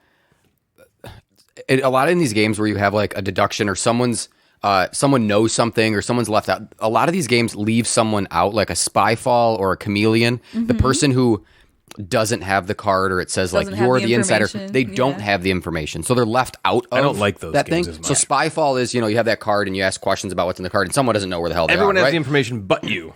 An insider, you have the extra piece of information, so you kind of feel more a part of the game, which I think will bring people who maybe more into it, because you're either asking questions or you know, you know. So yeah, 100%. I was gonna say a similar thing. It's a great game, and this is another thing I think party games, I would add to the BGG definition, is party games are usually doubling as great games to play with nons. Yeah, because of that light rule set, and because of that, you know, party atmosphere, especially in a game like Mental Blocks, where you are playing on a cooperative sort of level, or Insider, where you're playing cooperatively. Yeah. Fantastic. Number 4 for me, man, I got to pick one of these now. Number 4 for me is a fantastic game, and there's like nothing to it. And I remember when I bought this, I was like, there's no way this is going to be that fun, but it's really cheap, and I'll buy anything for $10, Jeff Madigan rule. And this is just a game about throwing magnets at other magnets. You can even play this game with Richard Lonnius. Have I ever told you guys that I did that before? I don't know if you're allowed to, but you can. And it's called Attraction. That's a good one. choice. I'm not sure if Attraction is available anymore. I think Hearts of Attraction might be. It's exactly the same game. There's just heart magnets instead of the other magnets. Or what's that other game that's like a different game, but you can play Attraction with it, basically? Yeah, the one that we got from Cluster. From Sam Cluster. Yeah, if you could buy Cluster if you can't get Attraction. It's exactly the same components, just those same, even the same magnets. They're the identical same magnets you can use. So basically, all that happens is you just put a bunch of magnets on the table. Everyone takes one, and on your turn, you throw out your magnet and try to get that magnet to stick to other magnets. And you would think it'd be the easiest thing in the world, but no, they repel like crazy, and you're just like, oh. And the best thing ever is when someone throws a magnet that's at the other end of the table from them, and the momentum carries it off the table, and then you can take your stack of magnets that you have and catch the magnets that fall off the table onto your stack, and then you get all those magnets for yourself, and it's like the greatest feeling. If you can find this game, buy 2 copies, so the game lasts a little longer. Yeah, it's just that much more magnets. If you have like a big enough table, because if you have like a tiny table and there's too many magnets, then they'll all stick too easy. But he's right. I would buy multiple copies. Also, another reason to buy multiple copies is these magnets are hitting each other, and they'll chip. I've lost, I think, 2 or 3 magnets out of my couple sets I have. Right, because they chip. Yeah. You remember when we played at work and we went and played on that giant conference table? It was like cool. huge. Yeah, it was awesome. Very cool game. That's my number 4. Attraction. Jeff, what is your number 4? My number 4 is Paranormal Detectives. Oh man, do I love that game. It doesn't play a huge number, maybe 6, but it has 2 variations. You can play it competitively, you can play it cooperatively, and I think crime is popular. The theme is popular. Super popular. It just says something like you're together trying to solve a mystery. One person can really take the lead in this game and be the ghost. Can I do that? Ryan You're is it? always He the loves ghost. being this That's ghost. my favorite thing in the world. And what's great is if Ryan was playing at a work night and people don't know each other or they're not playing or this is your first time, Ryan can be the overly goofy one to get people into the game. Right. So you can take that role and kind of reel everybody into this game and make them have fun because Ryan's whispering one word or he's doing some weird act or he's drawing on my back. So you're doing all this fun stuff to try to figure out the who, what, where, why, how of a crime. And there's camaraderie in the other players watching and, playfully ribbing the one player, like, what the hell did he just say? And there's a camaraderie that happens in the group of players who aren't being that. And so, to Jeff's point, I think that's a really good entry for a party game like this to play with nons or people. Some people you want, like, hey, come on, play this game with us. The stress is low, the fun is super high, and we can all make fun of Ryan as he goofily tries to pretend like he's caught on fire. It's great. Yeah, that's an amazing choice. One of my favorite newer games to come out in the last couple of years, by the way, Paranormal Detectives. Natalie, what's your number 3? My number 3 is a game that we just couldn't not say or talk about.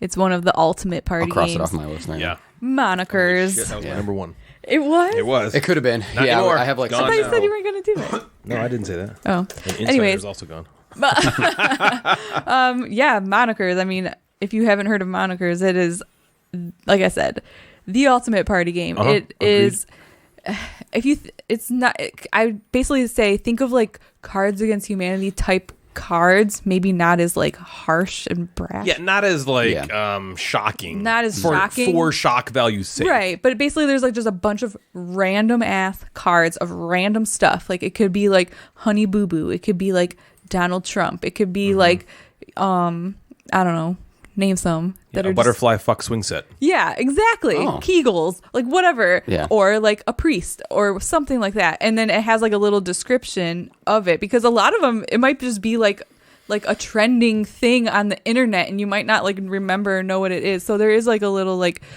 guide summary of what it is. And so there's 3 rounds. The first round, you have a group of people, everybody picks some cards. You have a stack of cards, right? So you know what like a few of the cards are. The first round, you go through the cards. You have teams. You go through the cards and you can say anything you want, or you could even read the little synopsis, and you get your team to try to guess, as many cards as you can. Then you do that until the cards are gone. You switch back and forth between the teams. Then in the second round, you take that same stack of cards, so you already know what all the cards are from the previous round, and everybody has to do the same thing except you can only say one word, and that's it, to try to get your team to guess the card. And then round 3 is like trying to like charades, and you act out these cards, and it is so freaking hilarious. Funny. Very funny. Every single time.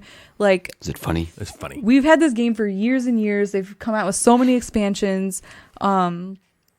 And we still get a kick out of playing it every time. Like we want to play it. We played it with Ben and M just recently, like I know like you've gotten like sick of it before if we played it like too much in a short period of time. We used to play it all but like this is a game like I never get sick of. It's always but it's back. So funny. I'm into it again. Yeah. It is it's just great. a We classic have now. everything that's ever come out for it. So I have this huge box full of cards. So we'll never see once we played it with Ben and M. That was Devin's first play, and Devin was like, I don't think I knew that. And Devin was like, we need to No wonder she was wanting so I was to like, play okay, it. great. Okay. So I bought it, and then we brought it down and played with her best friend, our couple friend, when we went down for the 4th of July and played Monikers, just like the small base kind of box. Yeah. And they had a blast, and they were like, this is the most fun game I've ever played. It was I like did not realize so Devin hadn't fun. played it. Yeah, so Devin's like really, she wants to play it again. I bought a couple of their expansions just to have more cards. She's pumped about playing it this weekend. Yes. It's a That's so really funny. fun one. It's a great one to just add. Yeah, and it's funny because like it almost like combines like a bunch of like classic party games. Like it reminds me of like Taboo a little bit, but then with some like charades and like I don't know. And again, you're working on teams. Yes. it's competitive, but not really. You know, Right. it's fun. Like nobody's getting mad at you because No. you like couldn't, get us to guess. It creates or whatever. memories. No. It creates inside jokes, Right. laughs. Yeah. Just that you'll something remember so for funny. Yeah. there's plays of this game that I'll remember forever. Yeah. Yes, for while they for are. sure. Okay, great choice. Yeah. Number 3 for me is a game. This one kind of bends the rules of party game for the player count. It doesn't play a ton of people. However, you can combine copies, I think, and play a bunch more. But this game really shines with, I think, 4 or 5. I think it might play up to 6, but I think it's 4 or 5. And this game is called Happy Salmon. Yeah, this game's so fun. This is this game. How do you really like encapsulate how fun this game is? So essentially, all you're doing is you're either slapping high five, you're either doing fist bumps, you're either switching cards around called the switcheroo, or you are slapping the inside of the forearm of someone else who's also slapping the inside of your forearm 3 times. Yep. Clap, clap, clap. And there's something just absurd and hilarious about doing that, and you're doing this all in a timer to try to run your hand out of cards before anyone else runs their hand out of cards. And the best way to play this game is to not speak. I mean, you're going to be like grunting and but you can't speak, and that makes it so much more fun that when the last card runs out, you're like, if you win or if you lose, great. and you just want to play this game. This is Pringles, the board game, because you just want to like. Once you pop, You the can't don't stop playing. You're just like round, until your next, arm next, is next, red. next, next. Yeah, exactly. stings. And because of nerd games. Yeah, exactly. Yeah, that's a game I have multiple copies of. One to keep at school because they just play it over and over and over again. The cards are like half bent. And I have one for like me, but it's you can definitely combine them because there's another edition that comes with different colors. Right, I have them both, and there's like pastel colors. I played in the that second at like one. family like get-togethers and stuff because it's a game anybody. It's a can- great icebreaker game. Yeah. When we first went over to Ben and M's for the great. That first was time the to first play games game. with them, we played Happy Salmon first, and just completely broke the ice, and then we all started kissing each other. It was like God. everything was great. Oh yeah, Got it was really great. good. It was Got great. really Natalie good. had to break me and Ben up after a while. Yeah. So that is my number 3, Happy Salmon. Fantastic game. Jeff, what is your number 3? My number 3 is a game which has a few different versions called Dark Stories. Yes, that's a good one. Dark Stories is one that you can play, and it doesn't have to be game night. It can be over dinner. It can be just a hangout that you're Casual playing, hangout, road trips. Might be the best game in a car. Yeah, and it's just, and again, someone can take the lead on that. And then, because what it is on the front of the card is just a sentence, and then on the back of the card is a story, and everybody else is asking yes or no questions to the person that has the card, and they're trying to figure out the story. A lot of them are darkly themed stories, so they're like murder or death or stealing or whatever. But it's just fun. Again, you're coming together to ask questions, try to go like, how can this person die or not die, but they fell out the window? Or, you create these funny, and these stories are insane, right? They're crazy. Let me give an example. A man lived in a solitary structure. He woke up in the morning, turned on the radio, and then threw himself into the ocean, killing himself. Yeah. Like, And then I why? say, what happened? Yeah. And it's everyone's job to just ask me yes or no questions to figure out what happened. You don't know because you're not going to know from that. Yeah. Like, but so you're going to ask questions like, okay, a solitary. Did he do it on purpose? Yeah. Did he, right. Yes, he did it on purpose. Was it at night? No, it was in the morning. Okay. Did he see something? No. Okay. Well, Yeah, right. It's so just it's like you something do that. Right. He said a solitary dwelling. What was kind he of depressed? What or- kind of solitary like, dwelling? Like, was it? Yeah, did he live alone? Was it a house? Yes. Right? Was No. it, in the middle of right. nowhere? Yeah, it's Yes. cool. And you try, and then you eventually whittle down to the answer. When you get it, it's really satisfying. Yeah. Yeah. And it's What a fun. fun It's something game. that can just be played casually or over the course of like an hour, right? Where you're just like, you do something and then you go back to talking and you're like, all right, what happened to this guy again? Let's, Yeah. So that's a And good then example. The first person that does it, like, kind of puts the card away, and the next time you play it, somebody else in the group will probably be like, can I read the card? Can I do the Yeah. Yeah. I It like was that. we went to the Parker's house one time for Yep, a party, we just and we played didn't that know the entire we night. didn't know a lot of the people there, and we just like brought it out, and everybody in the entire entire house party. was Yeah, involved, it's and they great. were like, "That was so great! Thank you for doing Yeah, that." it was cool. And you We- said you're welcome. yeah, I was like, yeah, that's right. That's why you bring me to Yeah, the party. boy. No. So we would do at work game nights. We would just be like, I'd be like, I'm going to read this. Just periodically throughout the game night, let's try to figure it out. Yeah. It's super cool. Okay, that was number 3? 3. Natalie, what was your number 2? My number 2. Oh, wow, that was really good. My number 2. I'm just excited. These games are really fun. They are. Okay. They are. I feel like I'm gonna take this from somebody's list, but oh well. That's all you've been doing. So, it's fine. I'll just add Okay, to mine, who cares? my number 2 is Code names. Code names. I mean, Codenames Duet. Codenames is like right up there with monikers. It's just like a quintessential, right? quintessential. Never gets old. Always fun. Not quite Everybody a loves Gamecasters it. essential. Not Everybody quite. can Yet, like maybe. get into that game. Like I feel like people now who aren't gamers, like they've bought it from Target. Like if anybody knows what any of the games in our collection, who's a non, they know code names. They might know code names. Yeah. You know That game has broken barriers for nons, for people who play games. I feel like it's just Yeah. as popular as it was when it came out. Special game.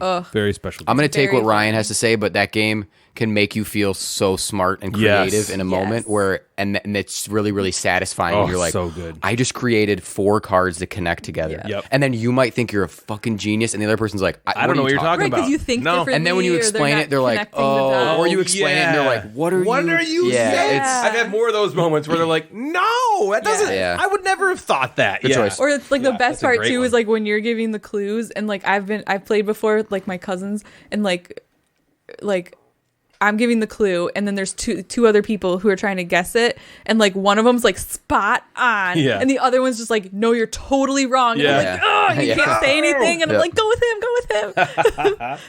All right, well, I'm going to mix some things up. Okay, so I haven't said this out loud, but I'm purposefully not including these Gamecasters Essentials games. If you guys want to, that's fine. Yeah, I've kind of left But them. yeah, I have I didn't. Strike and Just One and Right. off of the list. You know here. how much we love those. Yeah, we love those games. Those are also party games that could easily be on these lists, right? So number 2 for me, I am going to go with a game that was the hit of a Nerdfest multiple years ago. I just picked it up. I was like, we're going to Nerdfest. I want to get a new game. And I was like, oh, Richard Garfield. Okay, I know him. And I got his game. This game was called Hive Mind. Oh yeah. And I was like, I cannot believe that was the most played game of that Nerdfest. It was, man, is it stupid simple. It's like, you always say it's like the reverse version of Scattergories. And I loved Scattergories So growing up. in this game, it's called Hive Mind, and the name of the game is in the name. You just basically get a card, and it says like name 3 kitchen items found in a kitchen, 3 of them, and you're like fork, spoon, knife, got it, boom, and you write them down. You want everyone else to guess the same things as you.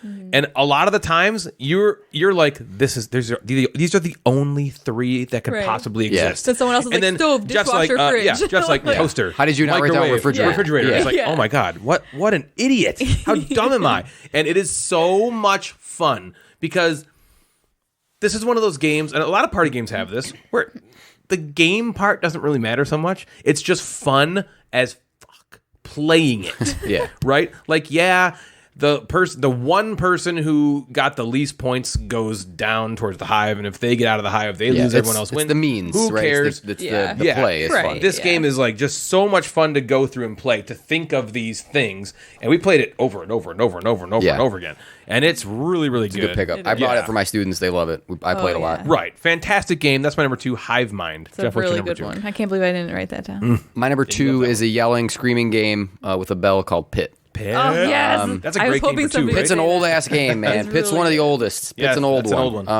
a Okay, very not old one of the oldest. Not like Go. But it's an old one. It's an old Yeah, game in not terms of thousands like the of years games that we old. talk about. This game is old. It is a classic party game. I think it's fair to Yeah, say you know, that. I don't know if the bell that you have from That's the from the Pit. one Yeah. with Yep. you don't have to have that. You can just yell. Yeah, you can just be like, I cornered the market. But man, on dicks. They this played it game in just Freaks and Geeks. I think it That's why I said it's not very good with 2 players. does it play 7, 8, something like that? Maybe I think it plays 6 to 7. 8, but High it's player count, yeah. it's just it's yelling. It's at the end of it, you take a deep breath and you debrief from that game that you just played, Yeah. where you were trying to trade things. And Holy shit, it's just 1903. man, What? 19. No. That's how many players. No, it plays up to 8. Yeah, it has the original. Production date of 1903. Wow. And this is I didn't probably a realize it was $10 that. game. You could probably pick this up. Yeah. And I think, again, it's a if you're a hardcore gamer, end the night with it. Begin the night with it. If you're just looking to have fun with family or Yes. like a bunch of nons, Pit is a great one to Very bring out, great and people yelly like it. game. Yeah, Yep. we played it. So we were just on vacation with the kids, and we were staying in an Airbnb where like there was like signs all over the place, like keep the noise level down. The people below Yeah, you right. can hear you. Blah blah blah. And so we're like, let's play Pit. Yeah. We're telling the Oh, kids, man. we're That's like, we great. can't be too loud. You're gonna want to yell, but we can't. You know? Yep. We can't be super loud. Yeah. No, It's really you should be It's louder than so someone else fun. because you want to trade your two, not right, their two. Right. You Remember want me we to hear used you. play it with a cowbell instead of a dinger bell. Ryan doesn't Oh, remember right. that. Yes. Bang, bang, bang, bang, bang, bang. You like hung it that from the huge ceiling thing. at once. That's right. Oh my gosh, that's so funny. All right, we've funny. come to number one. Number one. one. I don't even know if I have one now. Okay, so this If I'll might take it. be my favorite party game out of all of them. Wait a minute. Ever. Can you guess what it is? Do you want to guess? Have I played it? Yes, we've all played it. This is your favorite party game out of all of them? I was writing it down. I kinda and thought it was you know what? monikers. I did too. think this is my favorite. No. Hold on, I want to see if I wrote it Oh, down. Twister. Nailed it. It's none of these I think I've written down. Yeah, I don't think I have it written down either. Wow, I'm very Am I interested to stumping hear. you? I think you Yeah. might be. What is it? It's medium. Oh, okay. Oh, okay. I mean, I have it written down. I do have Medium didn't written think down. That's what Really? it would be. Yeah. Wow. Oh man, I really like medium. Wow. It's funny. Chris Wilson, CP Wilson. Yep. He posted a story the other day of them playing medium, and I was just like, oh my I missed that God, I love game. this game. Give me It that is really fun. game. That's another Yeah, memory I mean, creating game. Yes, so many funny memories. You have to like get creative.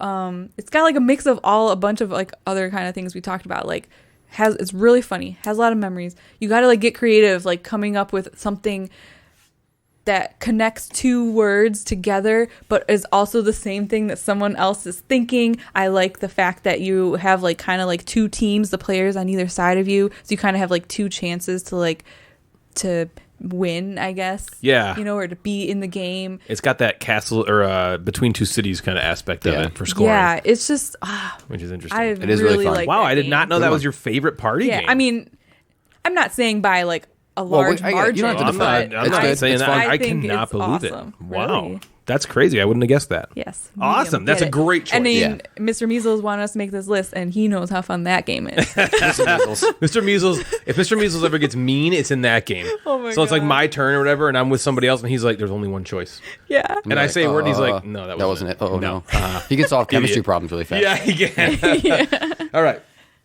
Number one for me is really on my honorable mentions list because they've all been said. Yeah. But that's okay. I like that we're saying games that maybe not everyone's heard of. Yeah, me This too. game we've said before on some different lists before. It's a weird named game, and it's a card game about getting only like 5 cards in a particular row before you get screwed. It's called Six Nimmt. Ooh, 6 nips. Or Six Nimmt. This is a game that when I first played it, I was like, I don't get it. Not that I didn't understand it. I was just like, what's that? This isn't that fun. Yeah. That's how I felt. I was like, I don't think this is that fun. And so I ranked it like a 7.5 in Board Game Geek, gave it a little comment, and was like, whatever. And then, I don't know if I was with Bill at a game night or like a party or something, and we played it again, and it was so fun. It's really fun. I was like, this is so... I'm having the best time, and I was like... I went from like, I don't really care about this game to I think I need to own it now. Yeah. And I bought it right away. And pretty much every time we've played it, it's been Yeah. fantastic. Agreed. And I think part of the fun of this is the fact that you have no freaking clue what anyone else is going to do. Yeah, you almost play a like- card and you're like, oh yeah, I'm going up there. And you flip it over and you're like, there's 3 cards in front of me. Oh my God, now I'm screwed and I have to take the whole row. Yeah. Like, oh Yeah. God, I just went from like dumping my hand out to now I take 20 points. You can And I go lose. from like completely underthinking and be like, I'm just going to grab this, to completely overthinking and just being like frozen and be like, oh, Yeah, well, what if I everybody don't plays know. this and what if everybody plays that? And then this. But you could just play the game, right?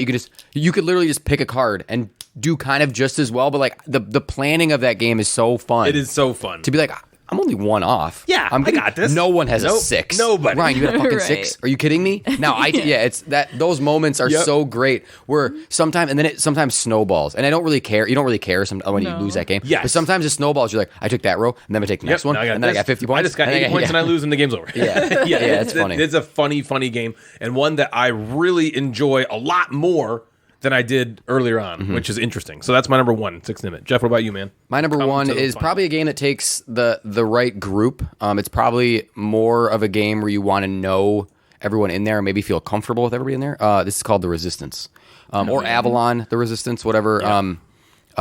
It's more likely you're going to get Avalon because The Resistance, I think the original Do you not print like is. find that anymore? I think the original one, the gray box one, I don't know if you can buy that anymore. I think basically you're buying Avalon. Yeah. So Avalon, The Resistance, it might be the Yeah, it's all colon, The same Resistance. thing. But for a time, that was my favorite game of all time. it's Number 1. amazingly fun. It's created memories that we still talk about 10 years later after we started playing it. Maybe not 10, but you get it. And but I do think it's something that you probably want a group that knows each other. Yeah.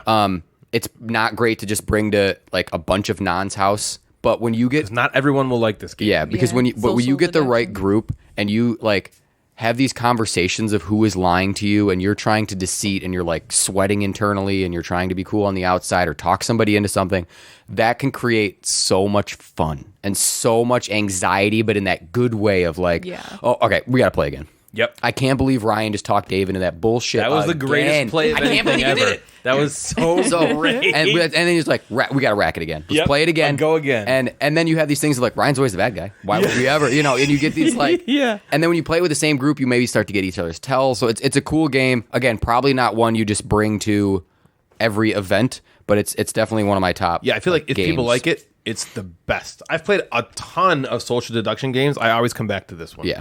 The Resistance or Avalon, I agree with you. And I would say, I mean, I know Natalie doesn't like this game very much at all, but it might be a fun game to try next week.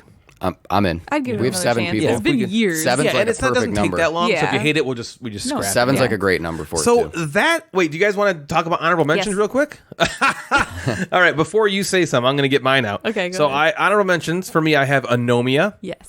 Which is another very stressful, Very like fun. yelly game. Illusion.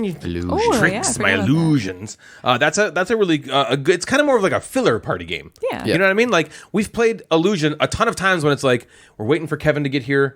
We got the game set up, but we can play Illusion on the side while we're waiting. Yeah. And it's really really fun. No Objects. Gotten kind of a resurgence. Nobjects, lately. Yeah. And that's a really fun game. Team 3. Yeah. Team The 3. first few times we played that, especially with multiple copies, really, really Great. good stuff. Pictures almost appeared on my list. That's kind of more like On kind the of breaks border. the definition a little bit of Yeah. a party game, but I still kind of consider it that. Yeah, I think it's party. The 5 players kind of steered me away from it a little bit, but I think it's right. totally The a party. player I think count- it fits in that category. But I felt like I was like, well, if I'm throwing Happy Salmon in, I guess I could potentially throw pictures in. Stay Cool is another one I had on my honorable mentions. That first game we played of Stay Cool was so incredibly awesome. And then my last one on the honorable mentions is Wavelength, Yeah. which is a pretty fun game. Wavelength was probably like my number 6. Okay, what you got, I Natalie? really like Wavelength. I also, besides what you said, Decrypto, Pictionary Air, A Fake Artist Goes to New York. That's a good one. I also had Anomia and Unusual Suspects. Oh right, that good game's one. so funny. Yeah, that's a good Janelle, I gave that to Janelle. I think that she said that was her most played game of 2020. Really? Yeah. Wow. I think that's pretty much it. It's just hilarious. I said like other ones, like Outbursts and Twister and categories, but Twister.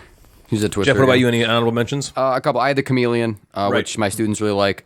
I think games like Skull King would be really fun. Yeah. Again, in a party with the right group. I also had Wavelength. I had 2 Rooms and a Boom for huge groups. played that yet. 10 plus for 2 Rooms and a Boom. Anything lower than that doesn't really make sense. Even Letter Jam, probably in like a smart party group. Wants to play smart like party kind of game. a Smart I saw group that like in that. the Smarty party. Concept is another pretty good one if you like sort of. Yeah, the- Concept that is was cool. good. Yeah. So And then that's Another good. game you don't care about the score. Right. Yeah. You just Concept play. is- I play. none of us have ever played this, I don't think, but like a lot of people like Secret Hitler. It's a similar. I think it's based because on Resistance. I would rather Okay. play Avalon. I think. Gotcha. Than So Secret Hitler's that's got. gonna do it for us tonight, everybody. If you'd like to get a hold of us, you can find us on Instagram at Gamecasters or at Mad Board Gamer. Both of those accounts serve as the podcast. We also have a Facebook group. Just search Gamecasters and you'll find us there. You can also email us at thegamecasterspodcast@gmail.com. I have removed the line about the Board Game Geek Guild because Natalie doesn't join it anyway. If you like the show, we'd love it if you consider giving us a rating on Apple Podcasts or anywhere else you listen that allows you to rate us. We've also got a Patreon now. If you want to support the show, feel free to head on over to patreon.com/thegamecasters. There is also a merch store where you can find all sorts of different Gamecasters, Mad Board Gamer, Gateway gear. So head on over to thegatewaynetwork.com/merch. Please follow me and consider subscribing on Twitch at twitch.tv/Gamecasters. We are streaming tonight, and you'll be hearing this episode before, hopefully, because it's going to be releasing today. So, for Natalie and Jeff the Mad Board Gamer, I am Ryan, and you have been listening to The Gamecasters. Good night, everybody.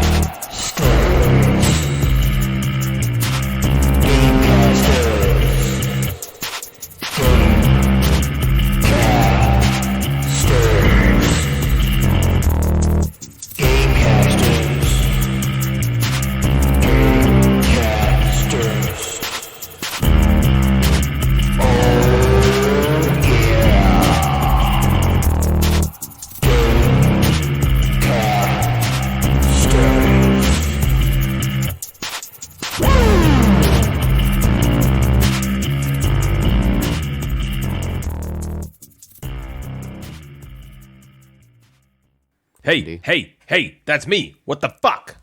Try that, Natalie. Just like that if you can. Seriously. Hey, that's me. What the fuck? Okay. That was good. All right, I like that. All right, Jeff, you do it. You want me to do that one? Yeah. Hey, look at me. What the fuck? Perfect.